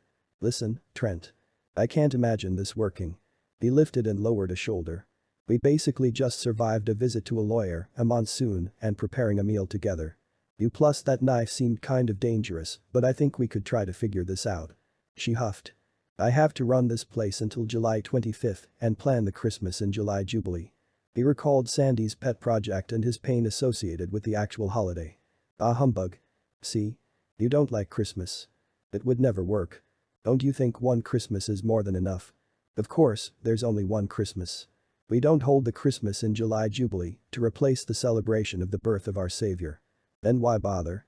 But he knew why and wondered if she knew about that part of Sandy's past. Because it makes people happy. He grimaced. You're such a cynic. She shook her head and glared. I'm going to show you how wonderful Christmas in July is. At that, she dug into her pot pie. It was doubtful, but he'd let her try. After they cleaned up, the grandfather clock in the sitting room chimed. It was getting late. Trent said, want to show me that water heater? I'd like to take a warm shower tomorrow morning. I can fix it. I can help, he said. She gave in and led him to the basement. The ceiling was so low he had to duck and skim around cobwebs, boxes of Christmas decorations, and rotting framing. We need to do something about that, Trent said, pointing to a load-bearing beam. Yeah. I know just who I'll hire. Trent ducked under another wooden beam. That's the spirit. Not you, she said, shifting aside a few crates. You heard the will. Since you're that Ryan Barson guy's rival, I thought you only did high-end McMansions, palaces, and stuff. His laugh was quiet in the low space. Palaces? Not yet. More like and stuff. But since getting back from the beach that night, the idea of making the inn into a sort of palace of sorts for them, a place to call home, had consumed him. Just as Ruby seemed to have been renewed by their time in the ocean and the rain, he felt it too. Although since returning to the inn, she was cranky and distant again. Later, as Trent laid in bed, he couldn't sleep as his mind churned with the events of the day. By the sounds coming from downstairs, neither could Ruby. Chapter 7. Ruby. Ruby attempted to sleep but failed, just like the water heater, the beams in the basement, and numerous other things at the inn. Like her car, it needed a tune-up. In Sandy's will, it was obvious why she indicated Trent do the repairs. He had the skills. Still, it didn't make sense.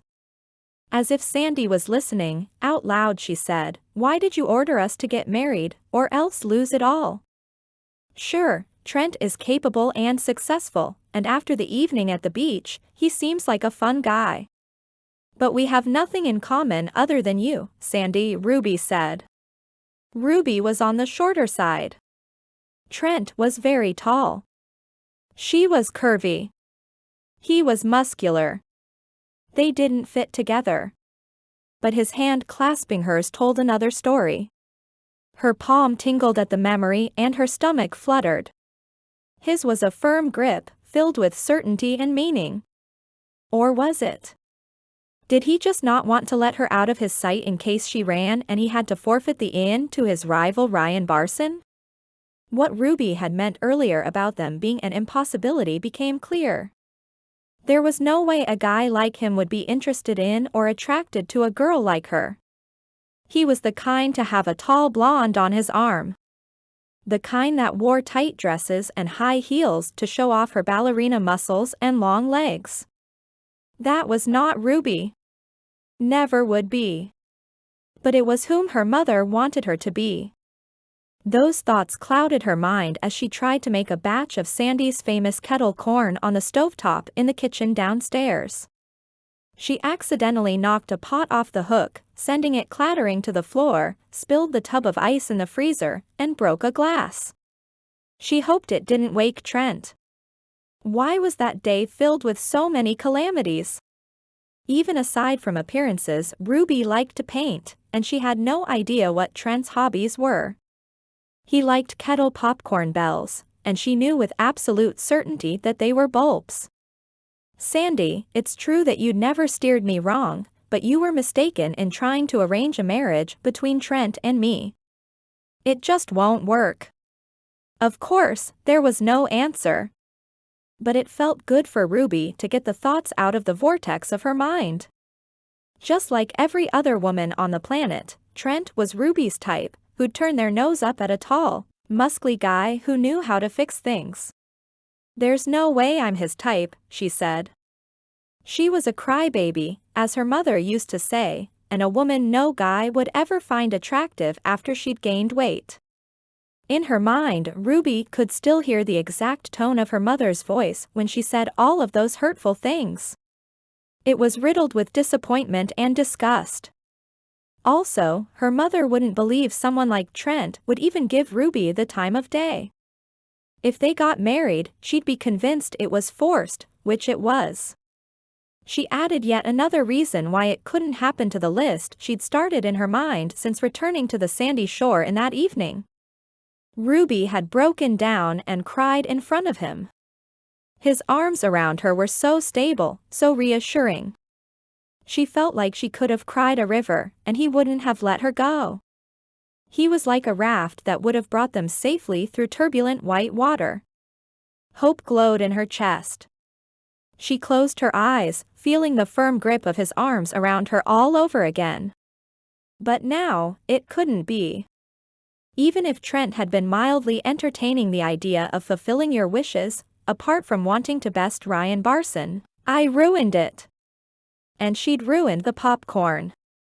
It was burning in the bottom of the pot. She quickly turned on the oven fan so the smoke detector didn't go off. With Ruby's mother filling her mind, she really felt like she couldn't do anything right. "What do we have here?" a male voice asked from the doorway to the kitchen. He wore plaid pajama bottoms and a white t-shirt. His hands were crossed in front of his chest, and he leaned on the doorframe. Ruby startled. She felt foolish in her pink pajama shorts with fluffy sheep on them shaking pom-poms and a shirt that said ba, ba, ba instead of raw, rah, rah. Despite her mother, Sharon's, cruelty about her shape, Ruby had been a popular cheerleader in high school. "How long have you been standing there?" What she wanted to say was, "What did you hear?" Ruby found it incredibly therapeutic to talk to Sandy out loud, but it probably had to stop. "Long enough to see that you need a little kettle corn cooking lesson." "I don't. I just got distracted." "By what?" She took a stilted breath. "Everything." With his hip, he gently nudged her aside. Every time he touched her, she lit up inside like a Christmas tree.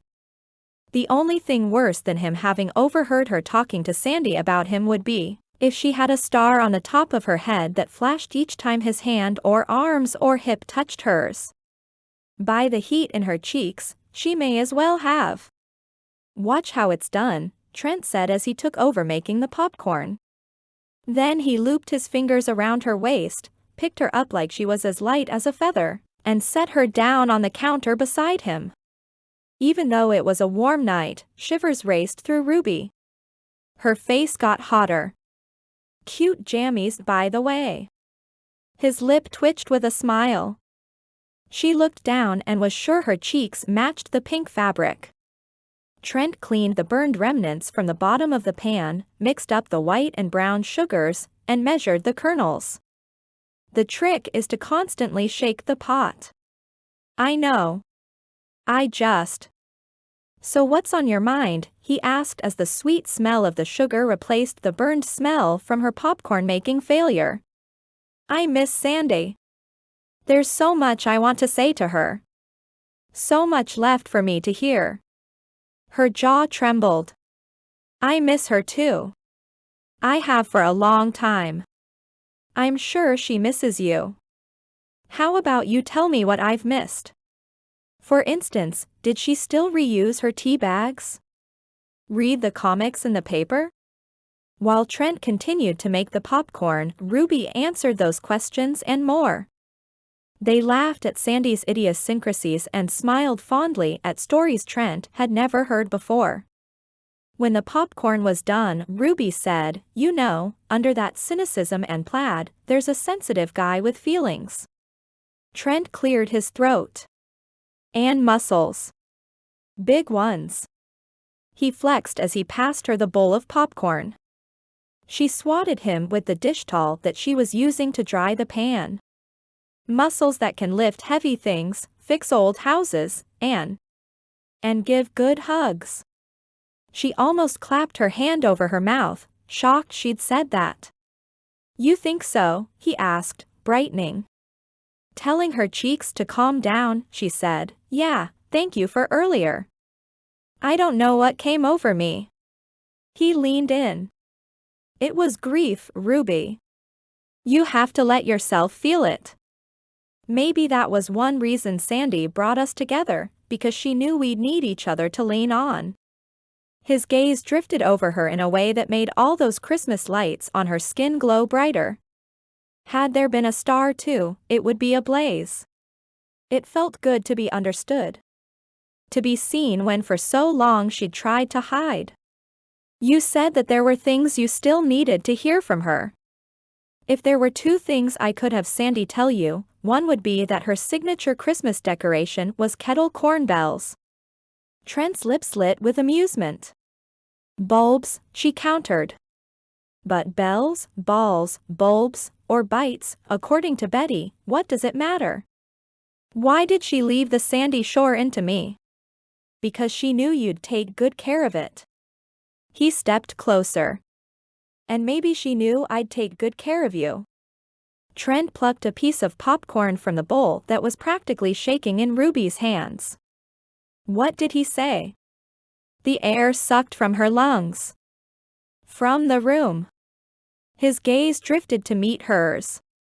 It was like the popcorn was popping in her stomach. The storm was gone from his ocean eyes. Instead, there was an invitation to pleasant waters. He chewed the piece of popcorn, still holding her gaze, and then said, "Perfect." She was speechless, stuck in place. "Are we going to watch a movie or what?" he asked, sauntering toward the door. Her voice was scratchy when she said, "What was the other thing you'd have Sandy tell me?" He grinned. "That you're worth it." Ruby scurried to catch up with Trent as his comments caught up with her. He'd take care of her? She was worth it? He settled in the middle of the couch, forcing her to sit right next to him. She curled her legs underneath her seat, but there was no way to keep from touching him. The edges of their thighs pressed together. Those shivers didn't stop, and if she wasn't careful, they'd turn into tremors. He crunched a handful of popcorn and held out the bowl for her. "Thank you," she said. "You get credit for the idea.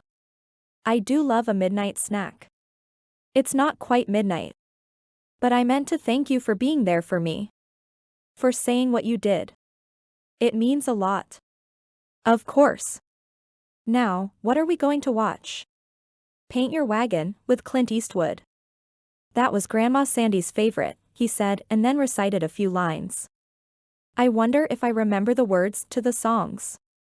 We probably watched it a dozen times, so if you've forgotten, I can help you out." Ruby regained her ability to breathe. She didn't want to choke on the popcorn. Trent pushed the buttons on the controller, and the opening credits came on. Ruby moved to turn the volume down so as to not disturb the guests, and then remembered there was no one else there at the inn. They were alone. It's strange not having the inn full. It feels empty. It echoed with emptiness without Sandy there. Trent lifted one arm and smoothed her hair and then drew her closer. She could stay there forever, nestled against him. The pulse of his heart was steady, almost a lullaby. I think she is here. She's here with us, he said softly. Do you really believe that? Ruby asked, sitting back up. His shoulders lifted and lowered. Could have been why she tried to make this happen. To carry on her legacy. So I could know her the way you had gotten to know her and vice versa. For a guy surrounded by wood and nails all day, you sure do have deep thoughts. I'm not sure that's a compliment. But what was it you were saying about my big muscles earlier? Trent asked. Ruby laughed. I imagine you might be right. I like the sound of that. I'm also right about those beams in the basement. They need replacing. Before we deconstruct and reconstruct this building, tell me about the Sandy you knew. Trent stiffened beside her then said, okay, but first I'd like you to know that I really like the sound of we. As in we're in this together. Chapter 8. Trent. Trent could not deny the growing attraction he felt toward Ruby. She was gorgeous by day and adorable by night, especially in the cheerleading sheet pajamas. He felt at ease, comfortable by her side. She was soft and warm, inviting. The woman who made him want to settle down. At that, he dropped a piece of popcorn onto his shirt. Where did that thought come from? Ruby plucked the piece from his shirt and said, open up. She tossed it into his mouth, and he caught it easily. Oh. 10 points. Let's try again. She giggled. He liked this playful side of her. She took aim and got another in his mouth. Then another. Okay, your turn, he said. Oh, no. I'm not going to sit here with my mouth wide open, trying to catch kettle corn. Well, then I win. She narrowed her eyes, popped her mouth open, and said, okay, try me. They were at close range, and she caught the first piece. She leaned back and got another. The third one she missed. He cheered. I win.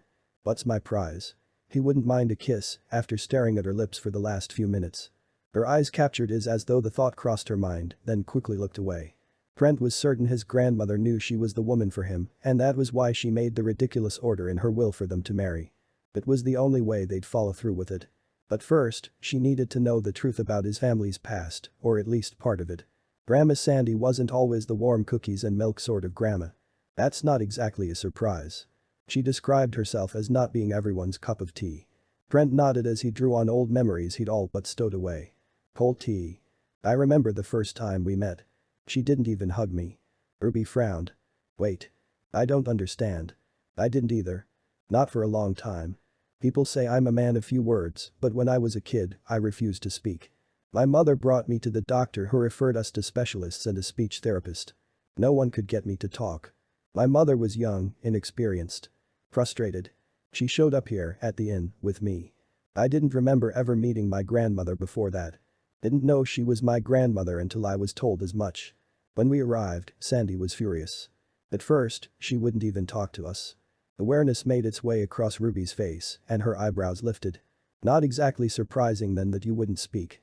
Let's just say my mother and my grandmother had their problems. Big ones.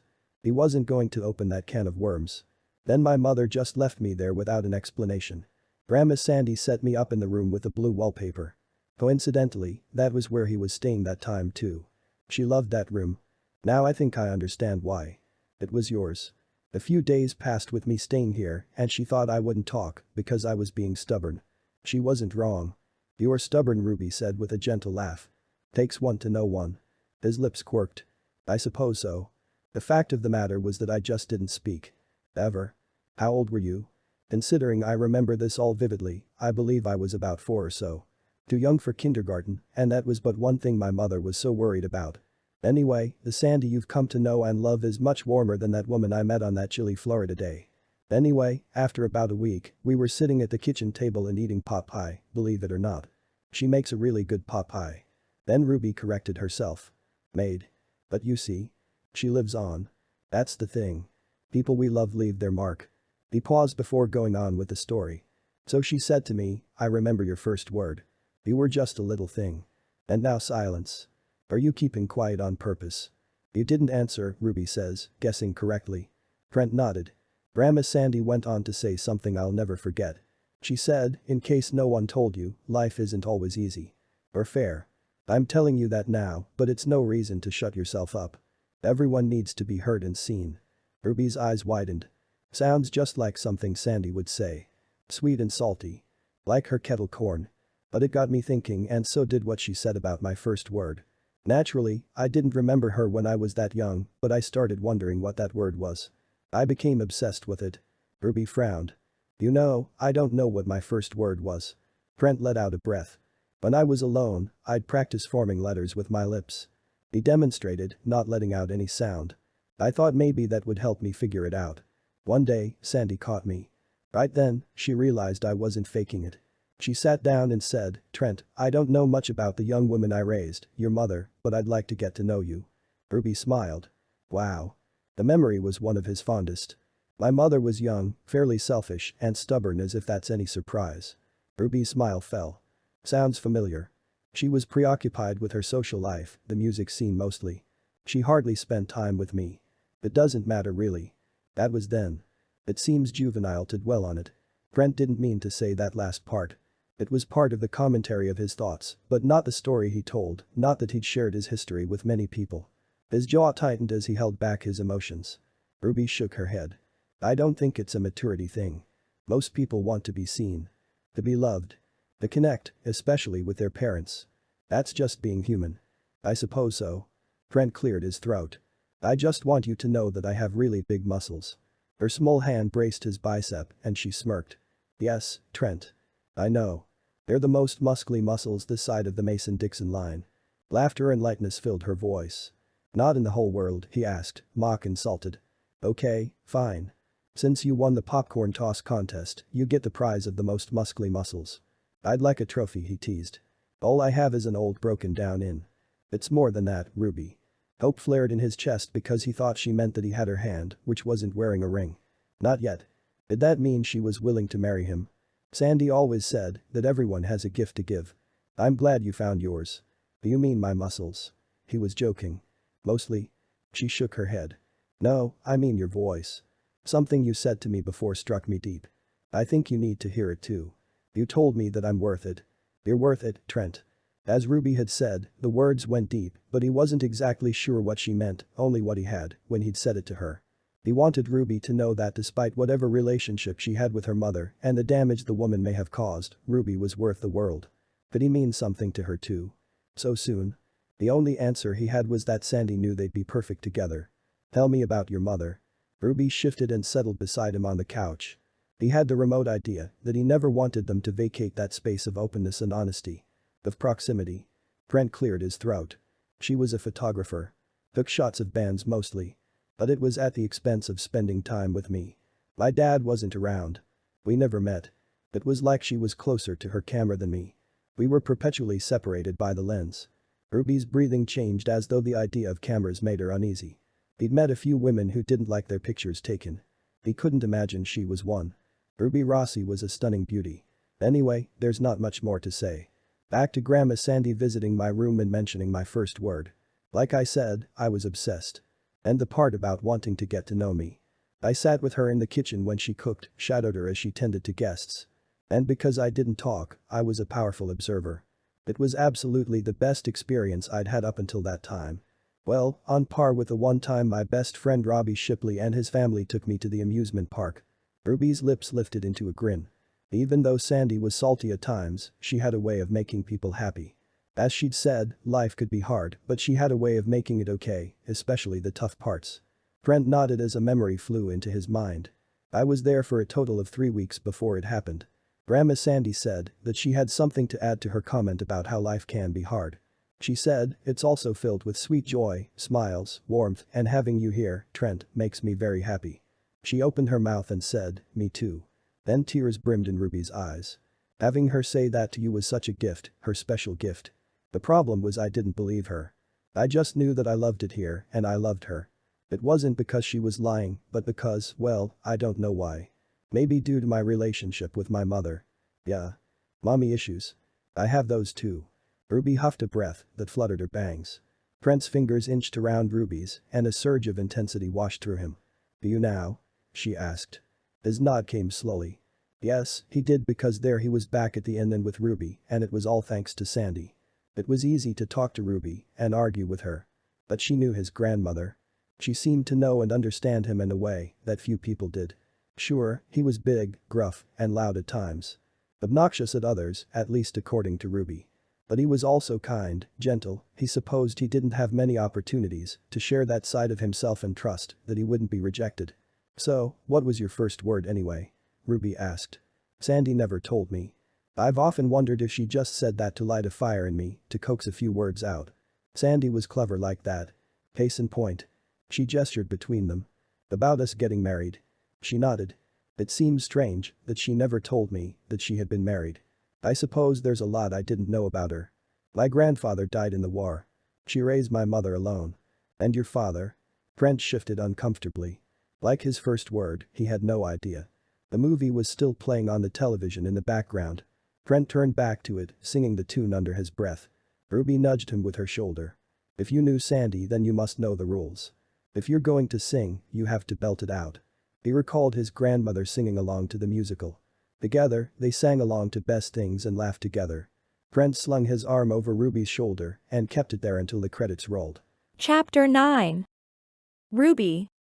For the few days after Ruby and Trent spent the 4th of July together, made kettle corn, and watched the old classic Paint Your Wagon, she alternated between stark sadness that Sandy wasn't there with bright awareness that her grandson was.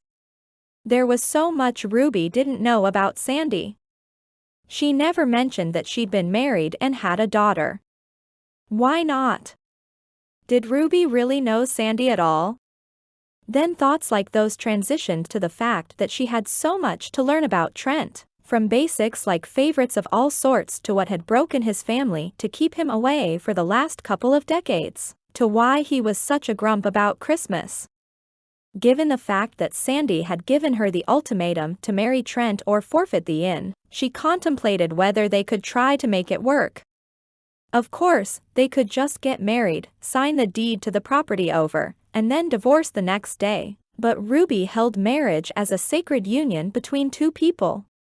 Even though she never imagined she'd say "I do," especially after what her mother told her about no man ever being interested, it seemed like Trent genuinely liked her. In the previous days, he was up early and got the coffee brewing, always fixing it the way she liked. He even made a batch of muffins, which was a big surprise. The ones from the freezer were great, but there was nothing like something fresh from the oven. He'd spend the days assessing each room in the inn and what absolutely had to be done, as well as ideas for what could be done to improve the spaces. He told Ruby that he was intent on maintaining the integrity of what always made the inn special, while modernizing when possible for an even more comfortable stay. He was a font of knowledge about all kinds of things, including upgrading water heaters to save space, water, and ensure that guests had warm water on call at all times. It was one thing for him to create the list of improvements. Paying for them was another matter altogether that Ruby couldn't bear to think about. What she did have to think about was the Christmas in July Jubilee. Whether or not she and Trent got married, she owed it to Sandy along with the rest of the town and beyond to put on the best celebration they'd had yet.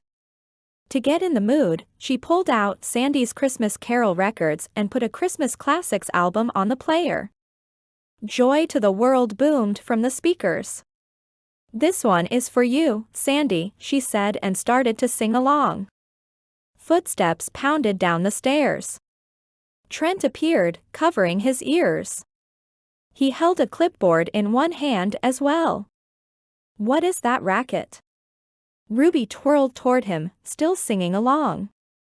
The tune brought joy to her heart as she reflected on the birth of Christ the Savior and what it meant to the world, to her, and to Sandy. The record scratched and went silent. Trent had turned it off. Ruby stopped abruptly. "What are you doing?" "Trying to think. To game plan." She narrowed her eyes. "And one of my favorite Christmas devotionals is stopping you from doing that. How?" "I'm not a fan." "What kind of music do you like?" "Country. Rock. I have a country Christmas CD if you'd prefer that." He huffed. "No, not Christmas music. It helps me think and brings joy to my heart." I have to plan the Christmas in July Jubilee, and I find it inspiring, so. She lengthened out that last word and put the needle back on the record. Joy to the world trumpeted through the speakers. Trent's nostrils flared. He lifted the arm of the record player and set it back in the holder. The album spun to a stop. Can't you download it on your phone and put in earbuds or something? The only phone in this inn is the old rotary in the hallway. One of the many ancient relics, he muttered. I happen to like ancient relics, if that's what you want to call them, and so did your grandmother. Yes, but. Ruby cut him off. Here's the truth. We operated on a shoestring, to begin with. I made minimal money but got free room and board. We couldn't finance new phones or cell phones for that matter. Then we need to get people here. I intend to work on the website and get it listed on the travel sites, but first I have to plan the Christmas and July Jubilee. What if you had help? Are you volunteering yourself? That would be a cold day in July in South Florida. No. But I could find you some assistance. The event was Sandy's baby. She left it to me. Ruby's chest rose and fell as she became impassioned about defending the unique holiday celebration. No, she left you this in, he fired back. In that case, what we need to do is address the elephant in the room. We can talk all day about improvements and upgrades, but how can we do them if Sandy Shore Inn is owned by Ryan Barson? Ruby asked, knowing he had no answer. She'd resigned herself to the fact that the Christmas in July event would be the last one, a farewell of sorts to the mainstay in Blue Bay Beach and to the inn itself. I thought you were going to say the elephant was to ask how we're going to pay for repairs and upgrades. That's more of a me-sized problem. Trent folded his massive arms in front of his chest. She folded her much smaller arms in front of her chest. She didn't understand what he meant but didn't want to admit it. They were at a standoff, and were having a staring contest. His ocean eyes were stormy, full of grays and gales. Let me spell it out. Sandy named me the person to fix up the space. Free labor. I have the skills. May as well put them to use. It's been ages since I used a saw or replaced a banister. Oh right, and you're a plumber and electrician too. What else? Are you a billionaire? How is completing the items on this massive list of yours going to be funded? She asked, stabbing his clipboard with her finger. She caught the smirk that filled in his lips. No, I'm millionaire, but I'm working toward the 9-digit figure. You're a contractor. Trent took a step, shrinking the space between them. That's true. I am a contractor, and I came from nothing. Thank you for the reminder. What you don't know about my story is when I left home, I took my mother's old record collection as collateral. Not Christmas carols, but old classics that were worth something at the time.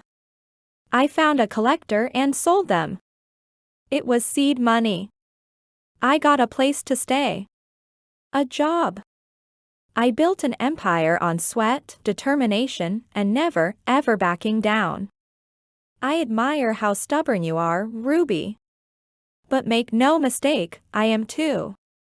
Her breath caught. He was commanding in a way that made her pulse race, but also suggested he knew what he was doing. He was the kind of person who could face any obstacle and overcome any challenge.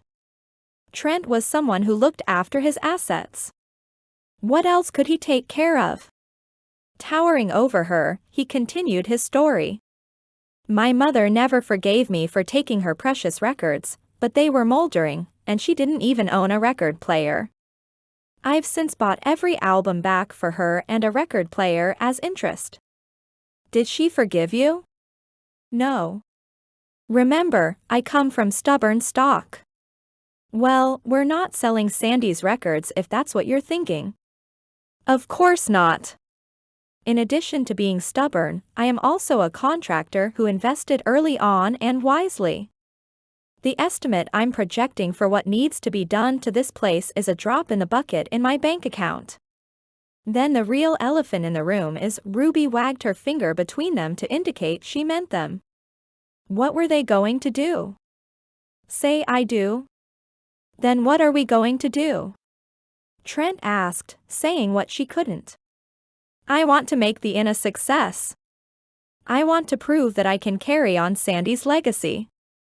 I want you to admit that you need help. That you need me. The muscle in his jaw ticked. She bit her lip. What do you want, Trent? But he didn't answer and stormed out of the room. In his absence, Ruby found herself thinking about his arms strung around her, securing her there. But maybe the challenge he had yet to face was himself.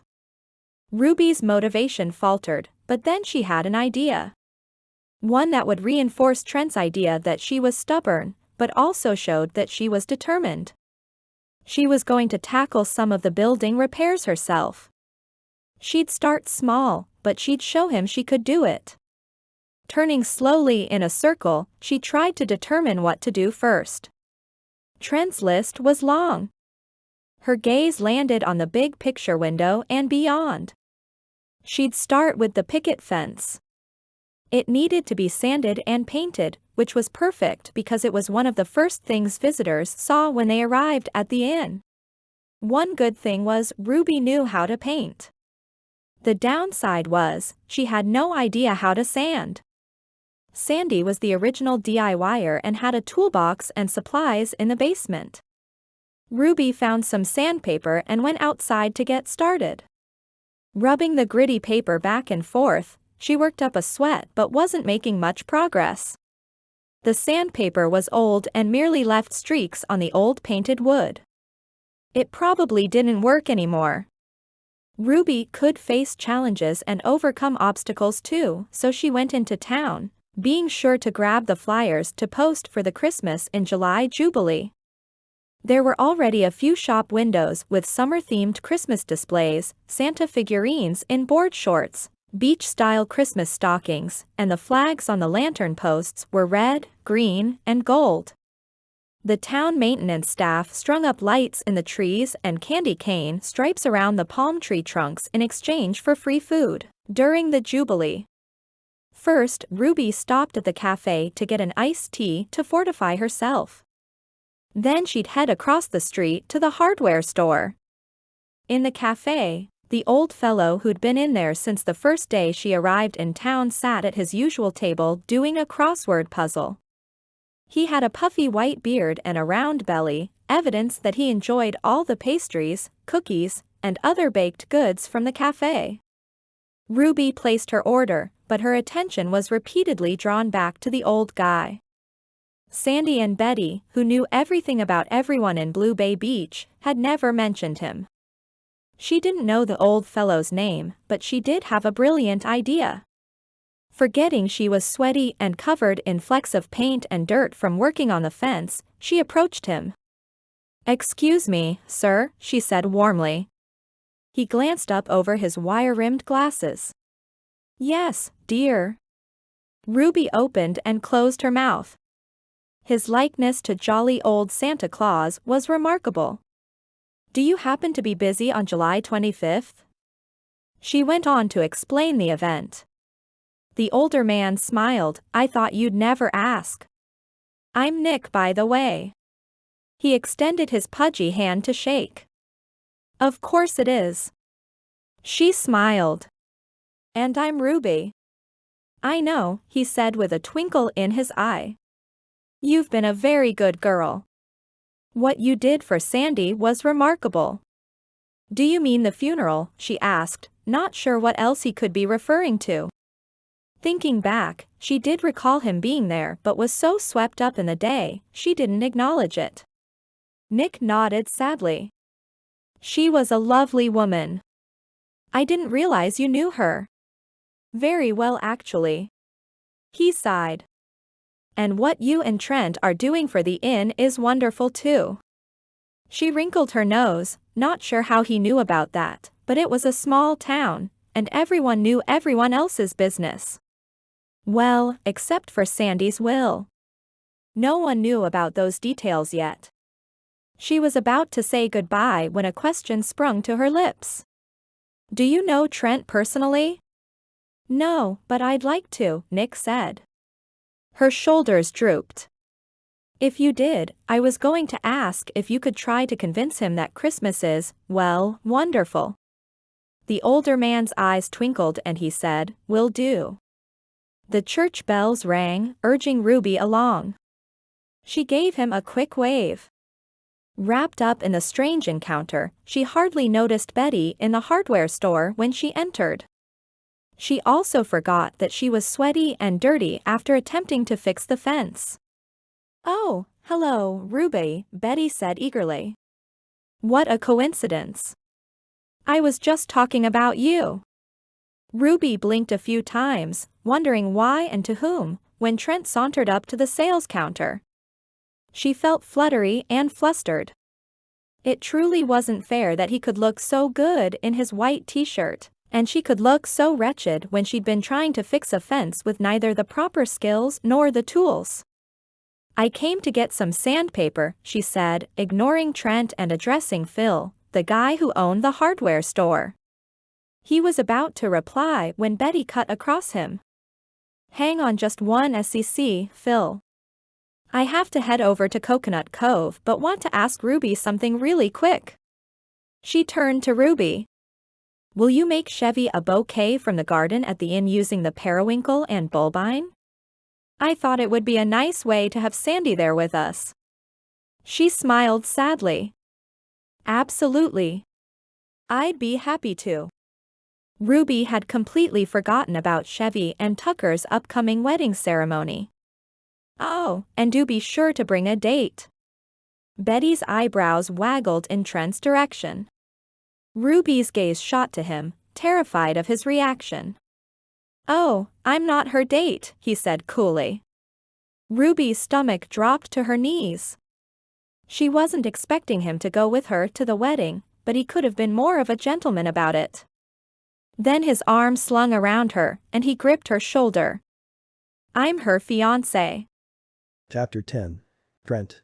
Ruby staggered backward, but Trent gripped her tight, holding her upright. He smiled broadly at her. She merely blinked a few times. Betty clasped her hands in front of her chest. "Is this true? Ruby, why didn't you tell me? Have you made the announcement? Set the date," she asked rapid fire. Ruby stammered, "Yes. No and no." She tilted her head and met Trent's eyes. There were multiple questions in her expression.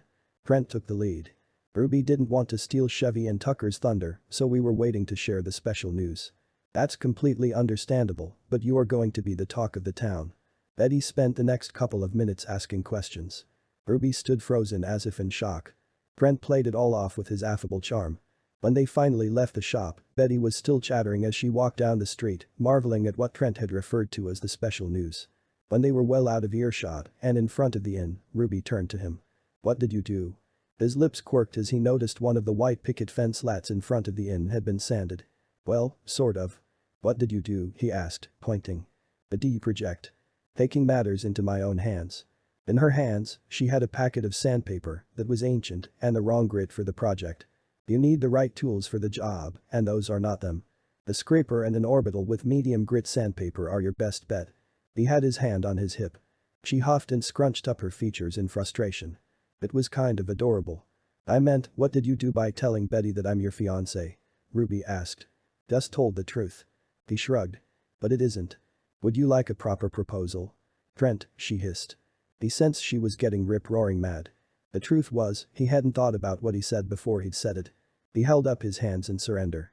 The words just sort of slipped out. "Well, slip them back in," Ruby scolded. "Too late now. Yeah, your special news is out of the bag and everyone will know by the end of the day. Betty is like the town crier. Actually, it's our special news and who cares if everyone knows." She pushed through the gate, stomped down the path, and into the inn. He hurried after her, calling, "Ruby, Ruby." Wait. He'd enjoyed their banter and the flirting, but had he pushed things too far? They assumed that she wanted to save the inn, and if not, why bother with the stupid Christmas in July thing? Trent caught up with her at the foot of the stairs. Her bangs hung in her eyes. She folded her arms in front of her chest, cocked a hip, and frustratedly blew the bangs out of her eyes with a huff. "Ruby," Sandy's will aside, "I got the sense that you were attracted to me. I am beyond attracted to you, so why not make it official?" There. He said it. He certainly couldn't go back now. Her jaw trembled and her eyes filled with liquid. She cast him a harsh glare and thundered up the stairs. A moment later, the door slammed. "What did I do?" he asked out loud. Rejection slammed into him. He'd never asked if she had a significant other. But she couldn't have one, otherwise Sandy wouldn't have put the stipulation in her will that they marry. He believed she somehow knew they'd make a great match. Since he'd stayed away for so long, his grandmother never had the opportunity to introduce them. Made sense, right? Trent liked Ruby. A lot.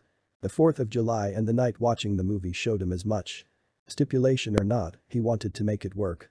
While he let her cool off, he fixed a broken drawer in the parlor built-in cabinetry, greased a squeaky door, and made the executive decision to refinish the floors. Earlier, he'd drafted up sketches of his plans and drew up estimates for all the work to be done. It wouldn't even dent his savings. He went upstairs to find Ruby and talk things out. From the hallway, he heard her say, "I don't understand. Why would someone like him like someone like me? Why on earth did you think I'm good enough for him?" Confusion froze him in place. Who was she talking to, and what did she mean? She said she didn't have a cell phone. The real question, was he good enough for her? Not likely, but he'd try. He rapped lightly on the door. It was partially ajar, and he pressed it open. "Hey," he said long and slow. Seated at a work table, Ruby faced away from him. It looked like she was painting Christmas decorations and working on baubles made out of seashells and glass. An easel stood in the corner by the big window, but angled so he couldn't see the canvas. "Who were you talking to?" he asked, but then he realized it must have been Sandy. Before waiting for her to answer, he gently placed his hands on her shoulders. They were tense, but softened under his palms. "What are you doing?" he asked, peering over her shoulder. "Getting things ready for Christmas in July." She sniffled. He slowly turned her around to face him. Her face was splotchy like she'd been crying. "How are you doing?" "Fine," she said. He leveled her with a knowing look. "You know that I'm a contractor, so I hear a lot of salty language, but fine is my least favorite F-word." A ripple of interest crossed her features. "I'll explain. When people ask how are you doing, oftentimes they don't really want to know. They want to hear that you're good, okay, or fine. If you say something else, it can feel awkward or uncomfortable. So we answer by saying good, okay, or fine to spare everyone, including ourselves, from having to admit how we feel in front of other people. Feelings make us vulnerable. This is something everyone knows but doesn't admit, but we're all guilty of doing it. Well, most people." She nodded slowly. "So I'm going to ask you again. How are you?" Her jaw trembled, but she drew a deep, steadying breath. "I'm sad and confused. I'm sad because Sandy is gone, but confused too. You weren't wrong about me being attracted to you. You're able to be honest and vulnerable. You talk about feelings. Deep stuff." The corner of her lips lifted ever so slightly. "And don't worry, you still have really big muscles. But the confusing part is, I don't think I should be feeling this way since Sandy passed away so recently." He grinned. "Glad you didn't forget about those." He flexed teasingly, then tucked a finger under her chin so she'd meet his eyes. "She's the one who brought us together, Ruby. If anything, I think she'd be happy to know that we aren't at each other's throats or alone and lonely." She let out a long-held breath like he had a point. "I heard what you asked, Sandy, a few minutes ago. About why someone like me would be attracted to someone like you. If you'd like, I can name the reasons. You're beautiful, smart, thoughtful, funny, stubborn, they're all true. I never lie." He cleared his throat, entering uncertain territory, but he'd gotten the gist that a relationship with her mother was difficult. "When I say you're beautiful, I mean it with every fiber of my being. If someone ever told you otherwise, they were wrong or a liar." She nodded slowly, as if what she was led to believe and what he said were at war. He leaned down and kissed her softly on the cheek. "I'd be proud to call you my wife." At that, he left her to her craft projects, but took the thrilling warmth of his lips on her soft skin with him downstairs. A little more than a week passed, and the inn was still vacant, but the idea behind that was so Trent could have time to do the repairs, and Ruby could plan for the Christmas in July jubilee. Now, they had Chevy and Tucker's wedding smack dab in the middle. Luckily, the church was next door, and the reception site was at the Coconut Cove Cafe. It was a small affair in Blue Bay Beach with a larger reception, planned later to include the enormous Ritchie family back in Texas. Ruby was upstairs getting ready while Trent paced in front of the door. He'd never liked weddings and certainly wasn't the type to settle down, but he reckoned that was because he hadn't found the right woman. Ruby was more than the right woman. He'd scarcely been able to stop thinking about her. Now that they were attending a wedding together, the pressure was on to make their title as fiancés official. Wearing a robe, she appeared at the top of the stairs with 2 dresses on hangers. "This one or this one?" she asked, holding them in front of her. He slowly walked up the stairs. Difficult choice. Exactly. I'm sorry, but I'm fretting over what to wear. I don't like having my picture taken or getting dressed up. His eyes drifted over her from head to toe. He loved what he was looking at. I don't see why you wouldn't like having your picture taken or getting dressed up. You're beautiful. And the choice over what to wear is difficult because it comes down to you looking beautiful or you looking beautiful. He smiled. She frowned. But. No buts, he said as he shooed her away. Put something on, or we're going to be late. A few minutes later, she appeared with her hair in soft, loose waves. Makeup highlighted her eyes, and, as usual, she wore a deep red lipstick. The dress she chose was lavender and had a few ruffles at the bottom where it reached her calf. She wore eyelet pumps with a strap over the top of her foot. He recognized a set of pearls around her neck as some his grandmother used to wear. More than beautiful. Gorgeous, he said, kissing her on the temple and holding out his arm for her to take. The church ceremony was moving and illustrated the deep love Chevy and Tucker had for each other as they welcomed God's blessing on their marriage. Trent had a hard time not imagining himself and Ruby in the same spot and soon. It sent an exciting warmth like sunshine beaming through him, as well as a nervous roll of thunder in his stomach. Sandy always said that storms made way for glorious days. He chalked his nervousness up to that. As the happy new couple exited the church, the handful of guests showered them with colorful confetti in the shape of cowboy hats and trucks. Tucker, wearing a cowboy hat and boots, caught some on the brim. They'd only met briefly, but Trent liked him already. At the end of the path, Chevy turned around and lifted her gown a few inches, revealing a set of cowgirl boots. "My husband and I invite you all to come have some barbecue, pie, and dance the night away with us." Everyone clapped and cheered. After the delicious meal, Trent met some of the locals, courtesy of Betty. She introduced him to Aisley and Ford, who ran Coco's Cones, and their adorable daughter Coco.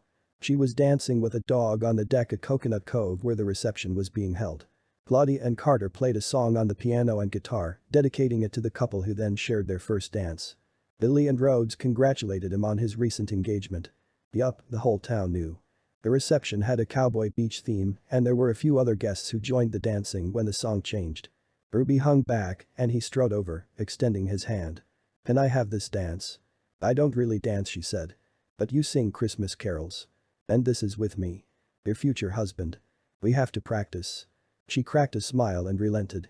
They started slow, but when the song picked up, the woman demonstrated that she had moves. She was the best dancer there, and he didn't think that because he was biased.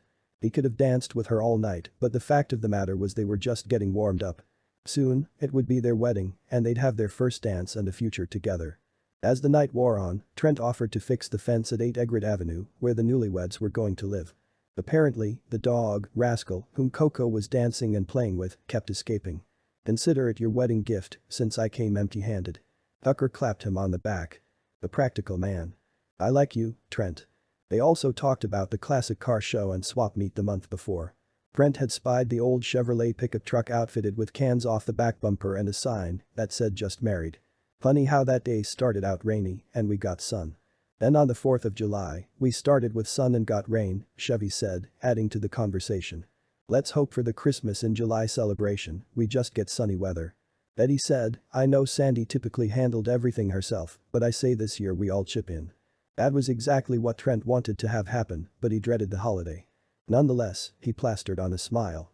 Everyone started discussing the various elements of the event and who could do what. "How'd the whole thing get started anyway?" Tucker asked. "Last year was a blast. You're going to love it, darlin'," he said, planting a kiss on Chevy's lips. "One year, Sandy had a tough Christmas holiday. Family trouble, you know. That sometimes happens, unfortunately." Betty slipped Trent a surreptitious look. He prayed she wouldn't give details. Since Betty and Sandy were best friends, likely she knew the entire sordid story. Anyway, she was upset and disappointed the holiday didn't go as planned. She stewed and brewed for weeks. Hardly left the inn. Then one afternoon, it was like nothing had happened. She went about her business. Then in July, she started decorating for Christmas. Posted flyers. At a party on July 25th. It started small but built momentum. Now, all the businesses and houses participate. It's made the newspaper and has been featured online. Eddie glanced at Trent again. I think the point of it was a reminder to celebrate Christ every day. Celebrate our blessings in Him and in our lives. Family, friends, good food. And because it's fun. It makes people happy. Brings in a lot of revenue for the town as well. The chatter continued about the event. Not wanting it to go on much longer or for the truth to get out, Trent raised his glass. I'd like to toast the couple. May you have many years of dancing, barbecue, dogs, and love. Everyone clinked glasses and cheered. Tucker and Chevy kissed again. Relieved the focus was off Christmas and back on the couple, Trent sidled up beside Ruby. She smiled at him and tapped her glass to his. Chevy and Tucker seemed so in love. So happy, he whispered in her ear. It'd be us, Ruby said softly. It will be us, he said, and wrapped his arm around her, falling for her warmth, her smile, her laugh, and everything about her. Chapter 11. Ruby. In the days after the wedding, the pressure was on. Year after year, somehow Sandy single-handedly organized the entire Christmas in July Jubilee event by herself, but she did it over the course of 365 days. Since she'd been sick, preparations had scarcely been made. Even though Ruby had the help of friends in town, she was worried if it would all come together in time. But focusing on that was a lot better than the worries plaguing her about marrying Trent. He was wonderful. Amazing. Tremendous. And those muscles. She really, really liked him. True, they bickered, but that kept things interesting. In time, they'd learn how to navigate each other's pet peeves and how to communicate better. Even though her mother told her to marry rich, the one thing she knew about a successful marriage was that it took time and work. But it was like the volume on her mother's voice in her head kept getting louder, so she turned up the Christmas carols and tried to focus. In the kitchen, Ruby set up the Christmas countdown display that had little wooden blocks numbering the days until the event. Then she sorted through Sandy's teacup collection, searching for the ones she put out for the Christmas in July event. The inn served tea, the cafe served cocoa, and the Coconut Cove Cafe served spiced cider. Trent entered the room with a teacup that looked familiar. His hair was damp, and he looked ready to seize the day. T-7 days and counting. He grunted. Is that one of Sandy's teacups? Trent winked. It was. I borrowed it when I was little. Had it for ages. I like to use it rather than a disposable paper one. Fizzy excitement built inside. Do you mean you take it to work? Like on job sites? That seemed unusual. Yeah. I always wanted her to know what I did, so I figured why not? If she ever came looking for it, she'd see what I was up to and be proud. Know that I made something of myself. Ruby's expression was blank. Of course, Sandy would have been proud. I know it sounds silly. Yeah. You're a weirdo. He laughed. And you're marrying me. She lifted and lowered her eyebrows. That remained to be seen. She couldn't wrap her head around actually getting married. Everything was happening so fast. Right now, I have to make sure we have enough cookies. Sandy had some in the deep freezer, but we'll need to make and decorate sugar cookies, gingerbreads, pinwheels, peanut butter blossoms. She wasn't done listing them off, but Trent gripped her arms. She tipped her head back to meet his ocean eyes. Her breath caught. But there was so much to do. Kettle corn bulbs, she whispered, nearly struck silent by the intensity in his gaze. Bells, he corrected around a small laugh, breaking the spell. It's all going to work out. But we have to decorate the tree, make sure the carolers have the right music, the ornament craft station, the lights maze, rope off the area on the beach for the Sandman building contest. She was almost out of breath thinking about it. Oh, and I have to make sure. Trent pressed his pointer finger to her lips and guided her to the living room where, once more, they sat on the couch. As before, he plunked down in the middle, forcing her to sit near him. Though the truth was, she didn't mind. His closeness sent delicious shivers across her skin. She hadn't felt that way about a guy since before her mother blurted the fateful words that shut down her dating life. "You and me, we're going to work out all these details, but Sandy wouldn't have wanted you to fret," Trent said softly. Ruby took a deep breath. He was right. Planning the Christmas in July Jubilee brought Sandy so much joy. She had to let that spirit infuse everything she did or she'd miss the point. She'd thought a bit about what Betty mentioned about a past Christmas that had gone sour, and that was what inspired the July celebration. Sandy never mentioned it, but Ruby had a feeling it had something to do with Trent's history too.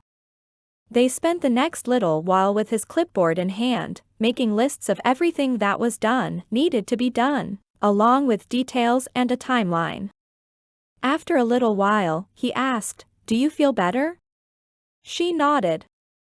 "I do. Much less overwhelmed and much more organized." Trent pumped his fist triumphantly. "And this is why I'm the best contractor and get paid the big bucks.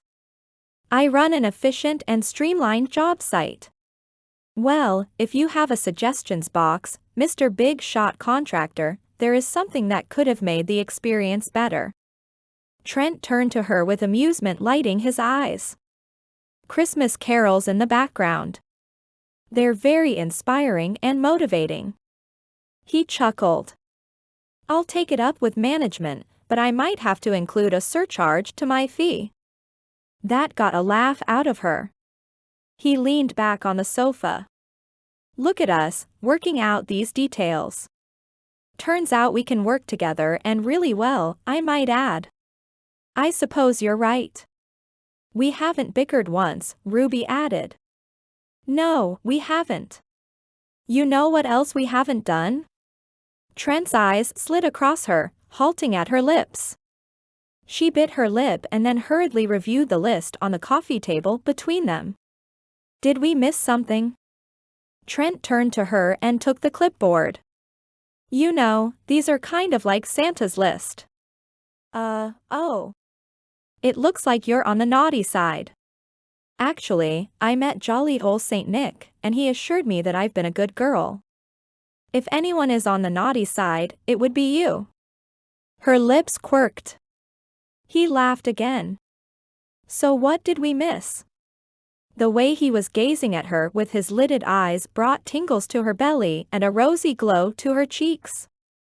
"Do you mean we have to arrange to get married?" She'd already consulted the pastor. She also saw under some of the other papers on his clipboard that he'd applied for the license at the town hall. Were they really going to go through with it? "Well, in order to get married, first, we have to make sure that we're compatible," he said, drawing her attention back to his mouth. Tingles bubbled inside her at his meaning. The air crackled between them. He swept his thumb over her lower lip, and then he pressed a calloused hand against her cheek. She curled into it, warmed by his embrace. He leaned forward.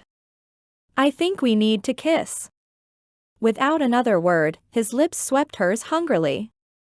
The last thing she saw were his ocean eyes as the kiss carried her into a place where she forgot her worries, the past, and her insecurities.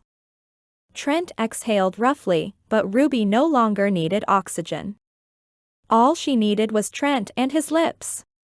Her stomach flipped inside out. Upside down as the kiss deepened. She pressed her hands to the firm muscles of his arms, gripping tightly, never wanting to let go. As his fingers tangled in her hair, holding her equally close, sparks lit behind her eyelids. As the kiss continued, the sparks turned into fireworks. A light so bright, so warm, so true. Trent's hand stroked her arm, pebbling her skin. She felt his breath whispering across her cheek as he gently kissed her neck, behind her ear, and then returned to her lips. His beard tickled, but in the most delightful way, and sending a surge through her that matched the pace of her pulse. He kissed her again, softer this time. And she positively melted in his arms. There was no resisting him or their future anymore. Trent and Ruby spent the rest of the day in each other's presence, alternately working on Christmas in July, the inn, and stealing smooches at every opportunity. Ruby was in a closet, looking for the light-up candy canes to put along the front path when she came across a box of old photographs. There was one on the top of a young boy who looked strikingly familiar. Of course, now he had a beard, but Ruby was certain it was Trent. A warm figure appeared behind her and wrapped his arms around her waist. "Find anything good?" He buried his nose in her hair. She nestled into his embrace. His presence lit her up from within. He seemed to enjoy being close to her as much as she did being close to him. His squeeze was tight, like he wasn't repelled by her at all. He kissed her shoulder, then her collarbone. Before it went further, she showed him the picture. "Wow. I haven't seen that guy in 20-something years." He held the photo. "It's you, right?" Ruby asked. "Sure is." He hauled out the box and looked at photos of a young woman who must have been his mother and Sandy when she was younger. "I know what drew you back here, but what sent you away in the first place? If you want to talk about what happened." She knew he was an honest man, but also sensed there was part of his story that he wasn't revealing. "My mother was in her first year of college. She went home for Christmas. Announced she was pregnant. Sandy was very upset, disappointed. I suppose she'd been a single mother and knew how difficult it was. She wanted my mother to put me up for adoption. She refused. They were both doing what they thought was right. My mother left. They became estranged. But you wouldn't talk, and she brought you here. And we left on Christmas Eve. My mother was furious. She drank a lot.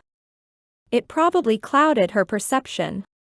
It was an ugly argument. Looking back, I suppose I lost hope that day. That's the thing about hope and faith. It doesn't come and go on its own. It's always there if you want it. If you want to grasp onto it and let it fill your heart." Trent stared at the photos. "I didn't see Grandma Sandy again until I was a teenager. At that point, my mother didn't care what I did. So I took off and visited her." "By yourself? Just that once?" "It must have been the time Gus let him drive the Corvette." He nodded. "The only regret I have. When I was leaving, she looked so sad. It was like that Christmas all over again. She looked like she'd break. I never wanted to cause her that kind of pain again." "So you stayed away? Trent, you do realize she was sad to see you go?" "Not, well, anything else. But it was the same expression she had when we left that first time." Ruby gently took his hand.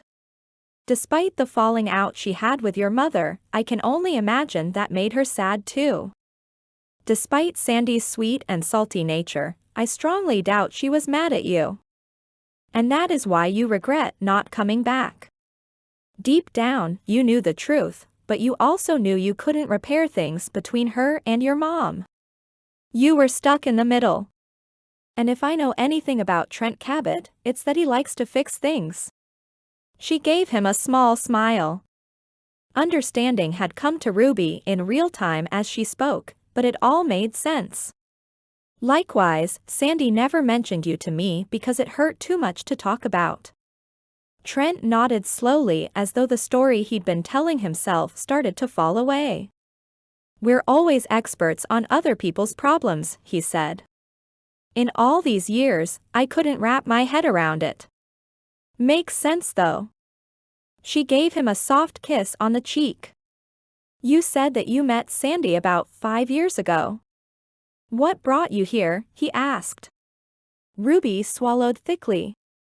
I came in on a storm. Stayed at the inn. Conveniently, Sandy had been looking for an assistant. She avoided sharing any further details. But why were you in a storm? Trent's stormy ocean eyes suggested he knew there was more to her story. She sucked in a breath. Okay. Here goes. I was a child model.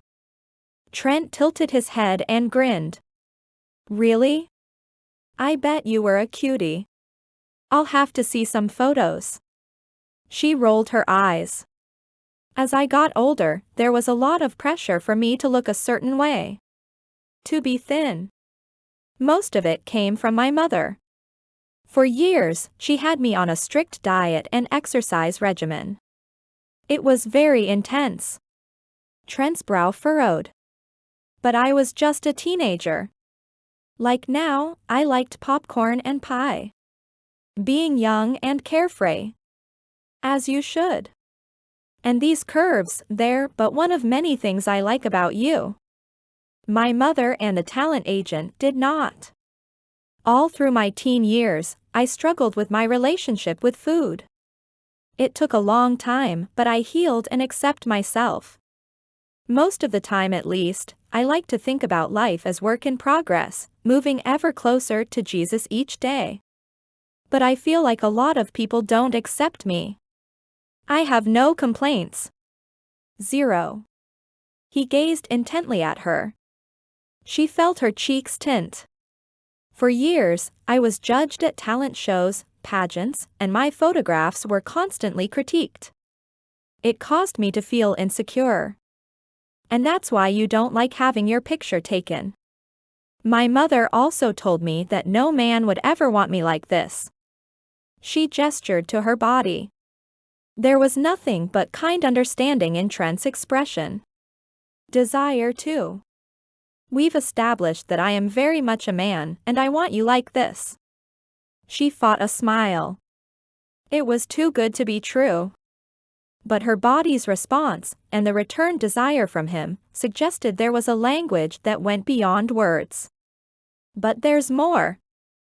All that hard work and sacrifice as a child model made me a solid income. My mother took a cut as my manager. The agent too. But the rest was put into a trust for when I graduated college.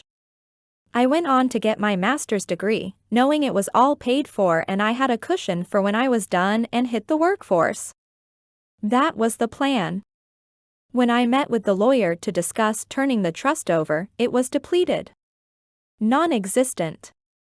I had nothing. She smoothed her hair, her old nervous habit. Trent took her fingers away and twined them in his. You say that now, and a while ago, you said, all I have is an old, broken down inn. This inn is us. Not old, but broken down by the past. Sandy brought us together so we could put each other back together, and the inn. Build something new from the old. Tears of comfort and joy sprang to Ruby's eyes, and a smile bloomed on her face. Trent kissed her hands, each finger, and her palms. I love every part of you, Ruby. Inside and out. Sandy said falling in love is dangerous if you're not ready. Does that include with carpenters? I suppose. Does it feel dangerous? He asked. That depends on where I land. But I think I am falling, Trent. I'm in love with you. He leaned in and kissed her again. Softly, lovingly. The fireworks were less explosive but equally beautiful, light unparalleled by anything she'd ever experienced. She let it illuminate her, burn through everything she'd ever falsely been led to believe. Where she landed was on the truth. She wanted to marry Trent Cabot, and he wanted her equally if not more if the deepening of the kiss just then was any indication. Her heart pounded against her ribs. His big palms pressed against the small of her back, anchoring there. But she wasn't going anywhere. They had a home. A future. Each other. She kissed him back with all the hunger she'd held back for so many years. When they parted, he went to put the box of photos away. She needed water to douse the flames. She was at the bottom of the stairs when he called Ruby.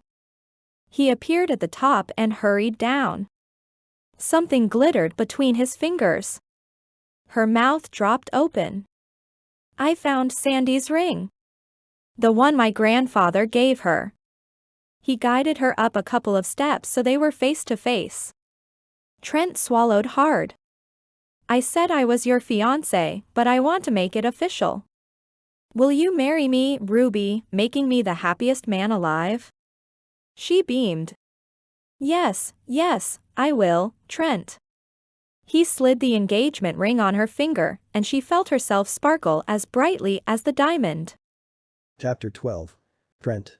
In the few remaining days leading to the Christmas and July Jubilee, Trent and Ruby went into full preparation mode. But Betty, Gus, Aisley, Ford, Claudia, and Carter along with Billy and Rhodes' help, they decked the halls and painted the town in red, green, and gold. Literally, the sand was painted in Christmas colors that were non-toxic and would eventually fade. Throughout this period, Trent couldn't take his mind off that first kiss with Ruby. It had been explosive. Everything he dreamed of but better. By a lot. He snuck in countless kisses since then, but they were usually hurried because the countdown was truly on. He met Ruby in the kitchen early one morning to find her already baking cookies. She had flour in her hair and a dusting of it on her cheek. Still, she was beautiful. Her apron said Santa doesn't count calories. Morning, beautiful. His voice was still rough from sleep. She smiled, and her eyes were slightly unfocused, glazed over. His face fell. Ruby, did you stay up all night? Her nod was wobbly like a bobblehead. Trent gripped her arms. Let me finish. Go get some rest. I can't. We're going to come up short. We're only going to come up short if you pass out from exhaustion. I can take care of the rest of the cookies. How hard can it be to follow a recipe? After all, he'd baked muffins and built houses. She bit her lip as though deciding. He kissed her softly, melting into her mouth, wishing the added pressure of the Jubilee wasn't there. He understood the significance of Christmas in July for Sandy. In a way, it was a do-over for the disappointment that was the regular holiday when their family had fallen apart. He wanted to honor it in Sandy's memory, but not if it meant Ruby ran herself into the ground. She staggered on her feet, and he gripped her waist. She held onto the counter. I'm fine. Trent's inner alarm bell went off slightly at the use of that word. He pulled the apron from over her head and put it on. How's it look? Her smile was lopsided. The list for what's left is there. She pointed. And the recipes are here. She tapped a recipe box. Okay, up to bed you go. Scoot. I got this. He cast a reassuring smile. She blew him a kiss and stumbled, sleep-deprived, to the stairs. As he looked at the mess in front of him, he wished they were still kissing. Originally, he'd been afraid to touch her. His hands were so rough. Her skin was so soft. But everything was working out. It was almost too good to be true. That was his fear. Why would she have said yes to him? A niggling voice in his head asked. It would just end in separation, so why bother? The voice told him. He ignored the voice and set to work baking the cookies. While one batch was cooking, he prepared the next, following the recipe exactly, then cleaned up a bit. Passing a mirror in the hall, the apron suited him, and he chuckled. He always envisioned himself living in a modern beachfront mansion that was all glass. The inn was close enough. No, better. Upstairs, he popped in to check on Ruby. She was fast asleep. He recalled her story about her days as a child model. Her mother was awful. Who would put their kid through that and make them feel bad about themselves because they didn't meet a cookie-cutter size or shape. Then take all their hard-earned money. Speaking of cookies, he hightailed it back downstairs. The sweet buttery smell wafted up to him, but then took on a charred quality the closer he got. Oh, no. Smoke filled the kitchen. He was too late. The batch had burned. Trent threw open all the windows and doors to keep the fire alarm from going off and waking Ruby. When he glanced at the woodblock countdown on the counter, it said 3 days, but when he checked the calendar, it only said 2. No wonder she was so frantic. Consulting the to-do list, he called in the team. Later that afternoon, Betty, Gus, Aisley, Ford, Claudia, Carter, and Rhodes stopped by. Tucker and Chevy were on their honeymoon, traveling around the country in the old Chevrolet pickup truck they'd restored. Billy was busy at Coconut Cove. Love the apron, Trent Gus said with a chuckle. He took it off and clapped his hands together. Ruby is running herself ragged, and I'd like to get an update on how everything is going to set her mind at ease. Cookies covered every surface in the kitchen, including the burned batch. Betty eyed them. Should I serve as quality control? Trent winced. I did my best. Okay. Let's hear it. We have approval for the parade, but there is another car show this weekend in a nearby town that pulls a lot of classics. Gus shrugged. I'll do my best though. The first responders, unicyclists and scouts are in though. I have the rest of the baking just about done, but my oven broke so I was going to come over here, Betty said. The Egrid Avenue property is empty since Tucker is moving to Chevy's now that they're married, Trent said, thinking on the fly. That's fine with us, Gus said. Problem solved, Betty said. Except I was only able to get about half the raffle baskets as usual because we pulled a lot of favors for the car show. Claudia and Carter reported that they had the music all set and ready to go. But the carolers are on strike. Some kind of choir union problem. Well, we can sing. Trent would do anything for Ruby. Gus laughed. Have you heard me sing? I'd scare everyone away. Update on the giant tree in the center of town. Apparently, when it was on its way here there was an accident on the highway and it lost its branches, Aisley said. But that's okay, because the lights won't work. Ford shook his head apologetically. How is that okay? Trent rubbed his hand down his face. Oh, and that giant nutcracker cracked the window in front of the souvenir shop. Fell over somehow. This is bad. Really bad. Ruby stood in the doorway, looking only slightly rested. It's as if Sandy is trying to tell us something. We won't be able to pull this off. It's like the 4th of July but worse. She glanced at Trent, reminding him of the condiments, bird droppings, soda, and ice cream mess. We need a Christmas in July miracle. He took her hand, the one with the engagement ring. But remember, the 4th of July turned out pretty good. We were stuck outside during a storm, she said. Everyone gazed at the floor. It was no use. They'd failed. They all broke off into quiet, despondent conversations. Trent took off the apron and dumped the burned cookies in the trash. Betty was speaking privately with Ruby, but he was nearby and couldn't help but overhear. Why would Sandy do this?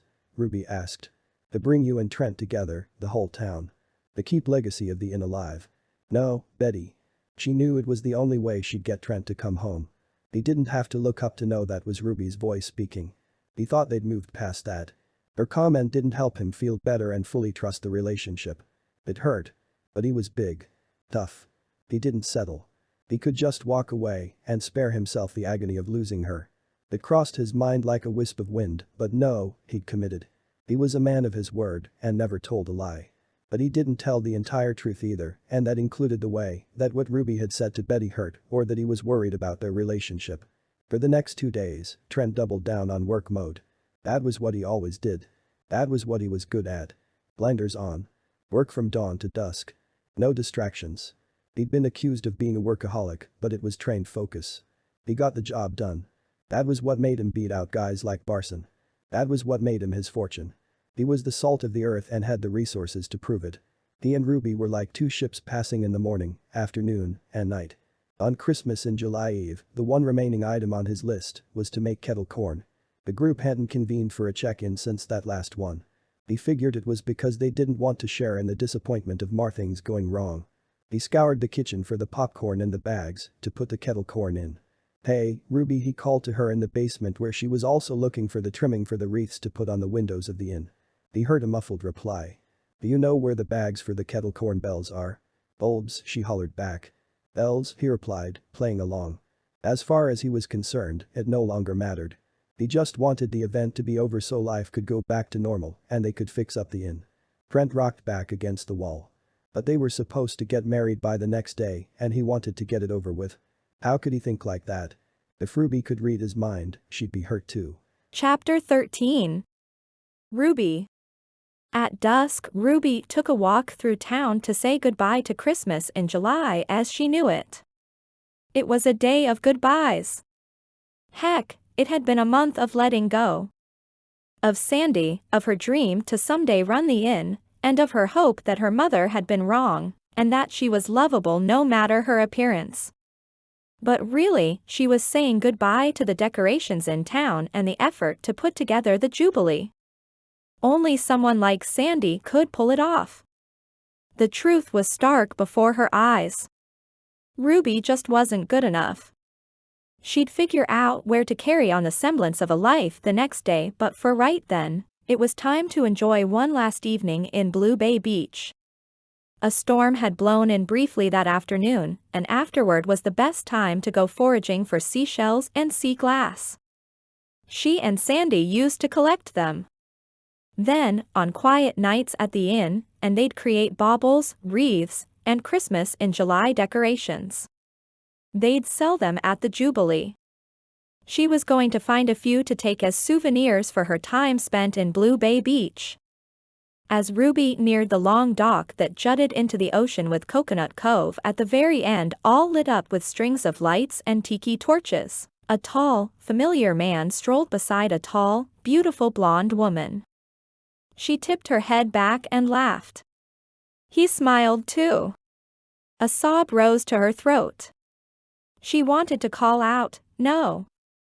But her lips froze. Her throat froze. Her heart froze.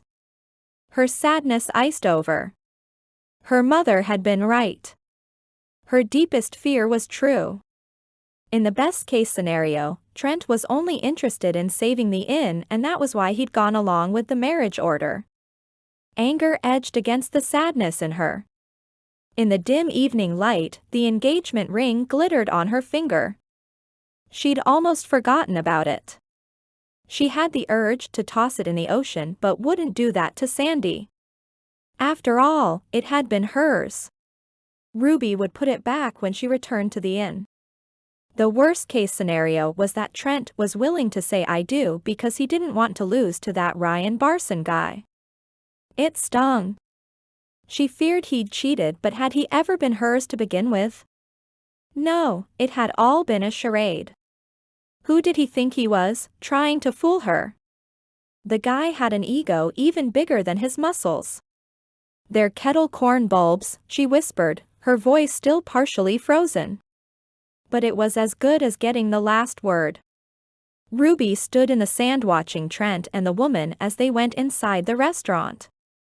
Her mind churned with her mother's voice. How she wasn't good enough, the wrong size, and didn't measure up. The story she'd been believing for years about her curvy appearance was almost enough to knock her down. Then, like a tidal wave, the truth hit her. She'd had it. She was done playing small, both thinking that was the only size to be that had value and playing small in her life in general. Ruby was tired of her insecurities. It wasn't her mother's small view of how a woman should look to hook a man that was holding her back in life. It was her belief in that lie. It simply wasn't true. In real life and in society, Ruby had known women of all sizes and shapes who were beautiful, never mind successful, skilled, and inspiring. She could be one of them. The only thing holding her back was, well, her. It took a big person to acknowledge that and not blame others. Ruby huffed as she pounded through the sand and to the boardwalk.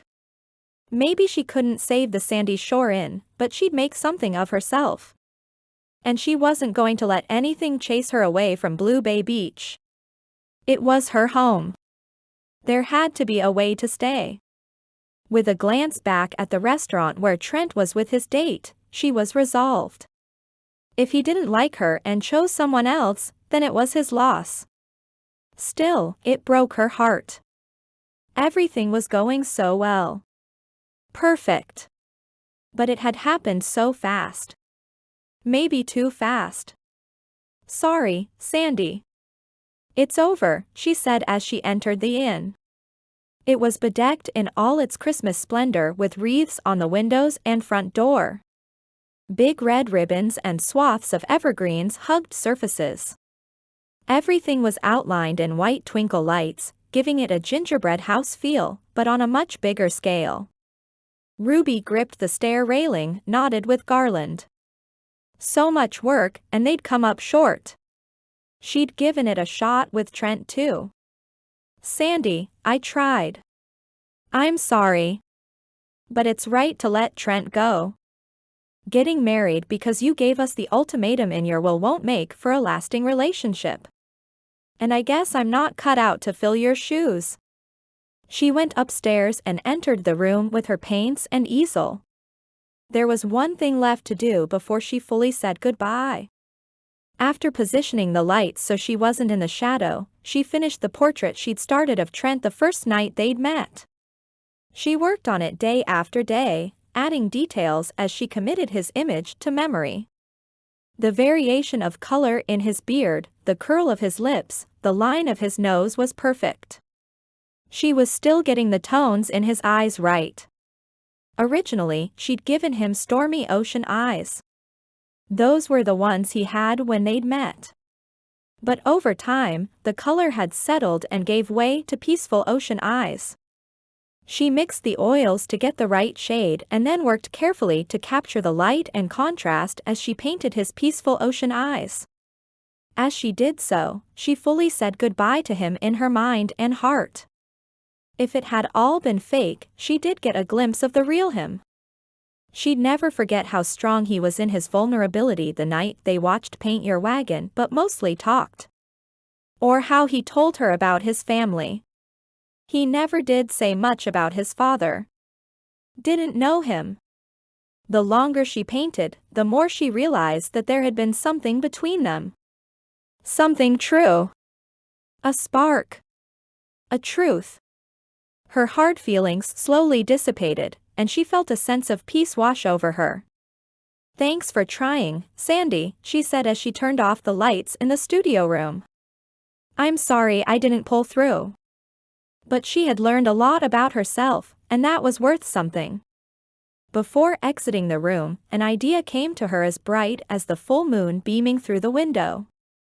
She wouldn't be able to carry on the legacy of the inn, but she could stay in Blue Bay Beach if she took up the offers to paint the storefronts for the local businesses, and maybe even some originals of Blue Bay Beach in a gallery of her own someday. Ruby knew it was her last night in the inn. Despite her desire to stay up all night and come up with ways to salvage the Christmas in July jubilee, she drifted off and slept surprisingly soundly. However, she was up early the next morning to the sound of jingling bells and someone calling, "Ho, ho, ho." She sat up in bed, shaking off sleep. Sunshine beamed through the gap in the curtains. Was she imagining things? The bells came again. She got up and went to her bedroom window, which overlooked the garden in front of the inn. The decorations were still up. She'd have her hands full that day taking everything down. The tree with the kettle corn was decked. Beyond that and toward the town common, a tall tree stood, twinkling with lights and decorations. A sign was hung that said "Breakfast with Santa." Beside it, a man in a red suit and with a white beard sat in a rocking chair. Two elves dressed in green plaid stood by Santa's side. "What's going on?" she whispered. Quickly donning a cute gold sundress with white frills, Ruby hurried downstairs and outside. The street was already bustling with visitors. She wanted to shout that the Christmas in July jubilee was cancelled since so much had gone wrong, but it didn't appear to be. Not at all. The stores were open, and snowflakes hung in the windows. A surfing Santa blow-up decoration was in front of the souvenir shop. The umbrella over Coco's Cone's ice cream stand hung with colorful balls. All the while, the jingling of bells and the call of "Ho, ho, ho" continued. Ruby approached Santa and the two elves. The man with the white beard looked remarkably like Nick, who did crossword puzzles at the cafe, but she didn't ask him to set up on the town common for a breakfast with Santa. The tall blonde female elf had ocean eyes much like Trent's, and he stood there with a wide grin on his face. "Merry Christmas in July, Ruby," he said. She spun in a slow circle as visitors to the town trooped by with smiles and laughter, stopped to admire the decorations, and others who partook in the many activities available. "Thanks for coming, Santa, but..." He held up a hand. "I wouldn't miss this for the world. Thanks for asking me to be a part of the festivities. We just had a slight change of plans last minute. Anyway, it gets awfully quiet at the North Pole during the summer." He winked. Ruby eyed the elves. I also made sure to ask for some help from the elves. You know Trent, and this is his sister, Lauren. Ruby felt her expression shift from shock to confusion. The likeness between the elves was evident, especially in the nose. Ruby also noticed Trent's eyes had the same twinkle as jolly old Saint Nick. The conversation she'd had with the man in the cafe filtered back. He'd said he'd known Sandy well and had wanted to get to know Trent. Ruby knew that Sandy's husband had died in the war, so this could only mean one thing. Trent stepped forward, much too tall and broad to be an elf. Then again, she was done defining who could be what based on how they looked or their size. He was full of confidence when he took her hands in his. I couldn't let Christmas in July turn into a failure. Not for Sandy and not for you. Where'd you get the tree? She asked. I had to pull in a few favors. It helps to know people in high places and who have helicopters. Had it flown in from up north. The lights, after building and remodeling so many houses, I happen to know who goes all Clark Griswold in December and bedecks every square inch. Ruby couldn't help herself, she threw her arms around Trent. Thank you, she mumbled into the hard press of his chest. Thank you for doing this. He squeezed her back, lingering in the hug as if he wanted to tell her something more. As for everything else, the team came together. Gus, Betty, and everyone. He smiled. There are a lot of people in this town who think the world of you, Ruby. They wanted to see your face on Christmas in July morning. She beamed, unable and unwilling to hold back her smile. And breakfast with Santa was my idea. After only getting a few hours of sleep, I knew I'd be starved. And I figured even if we weren't able to pull off a few of the traditions that Sandy had created, we could add a few more of our own. Having Santa here was your idea, and the breakfast was mine. And Lauren? She's my sister. My mother married when she was on tour with a band and had her. I asked them here for the. Ruby cut in. Why didn't you tell me that you had a sister? I guess the Leblanc Cabots aren't good at talking about family. I didn't expect her to come because we had a falling out. It was stupid. Petty. Involved her cat. I'm not cut out for babysitting animals with claws. We've made our apologies. Trent held back a smirk. I happen to love the furry, four-legged animals, Ruby said. Trent cleared his throat. That is not a problem. I'm over it. He winked. I want to apologize to you. His gaze captured hers. They were pure peaceful ocean. A feeling of calm washed over Ruby just then. It was the same as when they were floating in the ocean on the 4th of July. She knew somehow that everything would be okay. I'll admit that I originally entertained marrying you for my own selfish purposes of not letting Barson have the inn. But quickly, I saw that the inn was part of you. Then I came to care for you. To love you. Those were words that filled her heart. I love you. Ruby, when you said, we can't do this, I was supposed to say, yes, we can. When I said that Sandy was wrong, you were supposed to say she was right. When I said, it won't work, you were supposed to tell me that it can. Then when you said, we can't get married. We can't save Christmas in July. Or the inn. Well, we were both wrong. I failed you then. But I'm showing you now. We can get married. We can save Christmas in July and the inn. Like a balloon, hope filled and lifted in Ruby's chest. Can we? She asked, but it was more like she was speaking to Sandy. However, she realized she didn't need to ask for an answer. She had her own. It came to her clear and true. Yes, we can. Trent smiled. Sandy wanted us to have what she didn't. Maybe not when she was younger, but eventually she believed in second chances. She was out to prove that even if families fight, we can put aside our differences and come together because there is something stronger than being right or getting what we want. And we're breaking the cycle now by being together. Giving to each other, she added. He nodded. She beamed. Then his lips were on hers in one dazzling kiss that lit her up like a Christmas in July tree.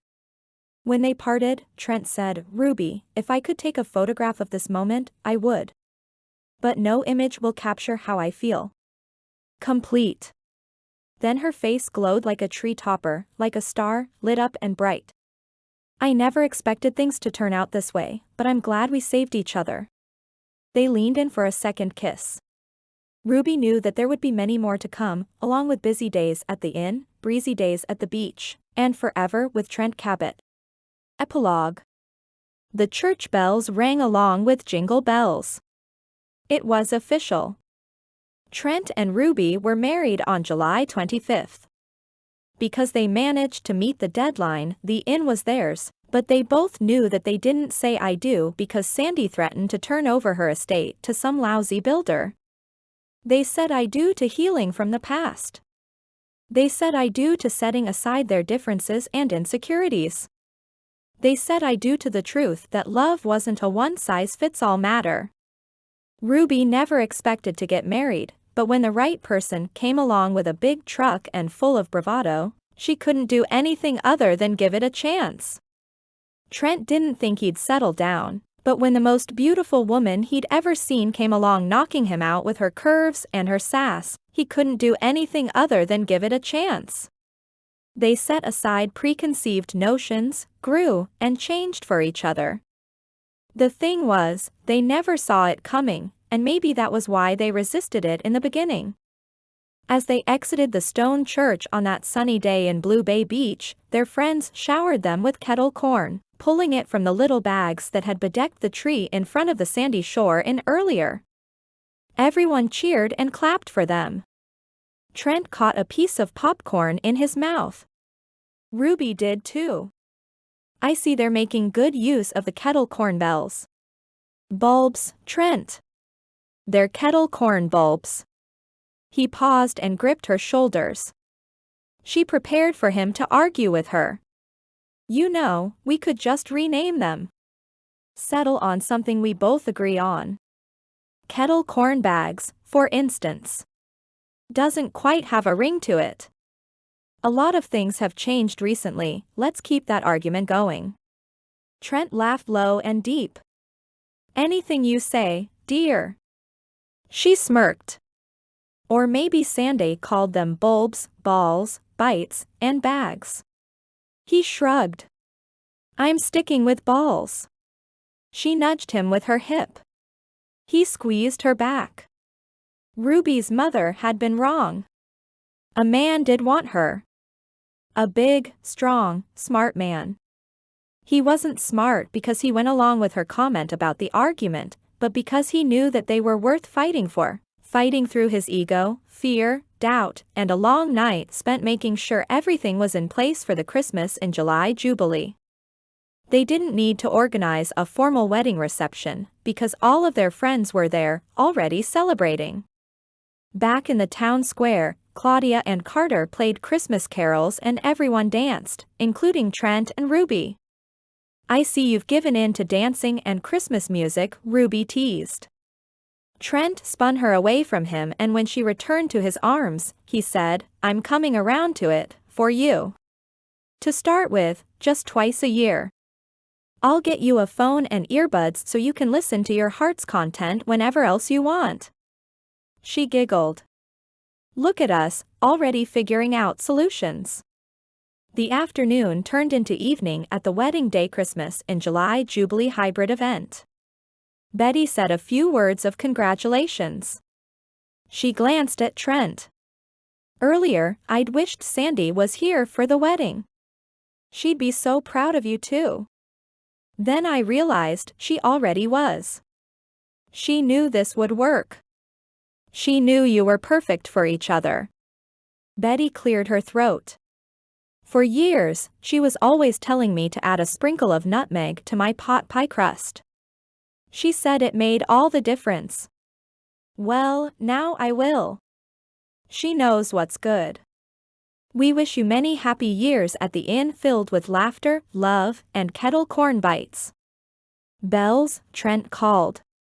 "Bulbs," Ruby corrected. Everyone cheered and clapped for the new couple, and the argument was lost, at least for the moment. After the food was eaten and drinks were enjoyed, the sun set, and the sky went from gold to dusky lavender. The new couple were finally alone, just the two of them, while the rest of the festivities continued around them. So what's next? Where are you going with work after the inn is done? Ruby asked. Where? Nowhere except wherever you are. You didn't think I'd leave, did you? No, we're going to run the inn together. You're a big-time contractor though, don't you have to travel to different jobs? She'd worried that just as soon as they were finally together, they'd have to part so he could travel for work. The inn is my job now, and I look forward to keeping it running shipshape. Plus, I think I can find a few projects around there to keep me busy. Her shoulders relaxed with relief. And what about you? He asked. Be happily married to you, run the inn, and if I have some spare time, start a little painting side business. That sounds wonderful, he said, but sensed she was still worried about them breaking up again. Trent pinched Ruby's chin between his thumb and forefinger, directing her to meet his gaze. Ruby, just so we're clear, I'm not going anywhere. This town and more importantly, you, have a hold on me. And I'm not sorry. I didn't want to leave either. Then we're both pleased with how things worked out. But speaking of leaving, this is the first time we've been alone. He led Ruby over to the edge of the town common. Hanging above them was a sprig of mistletoe. She lifted onto her toes and planted a kiss on his lips.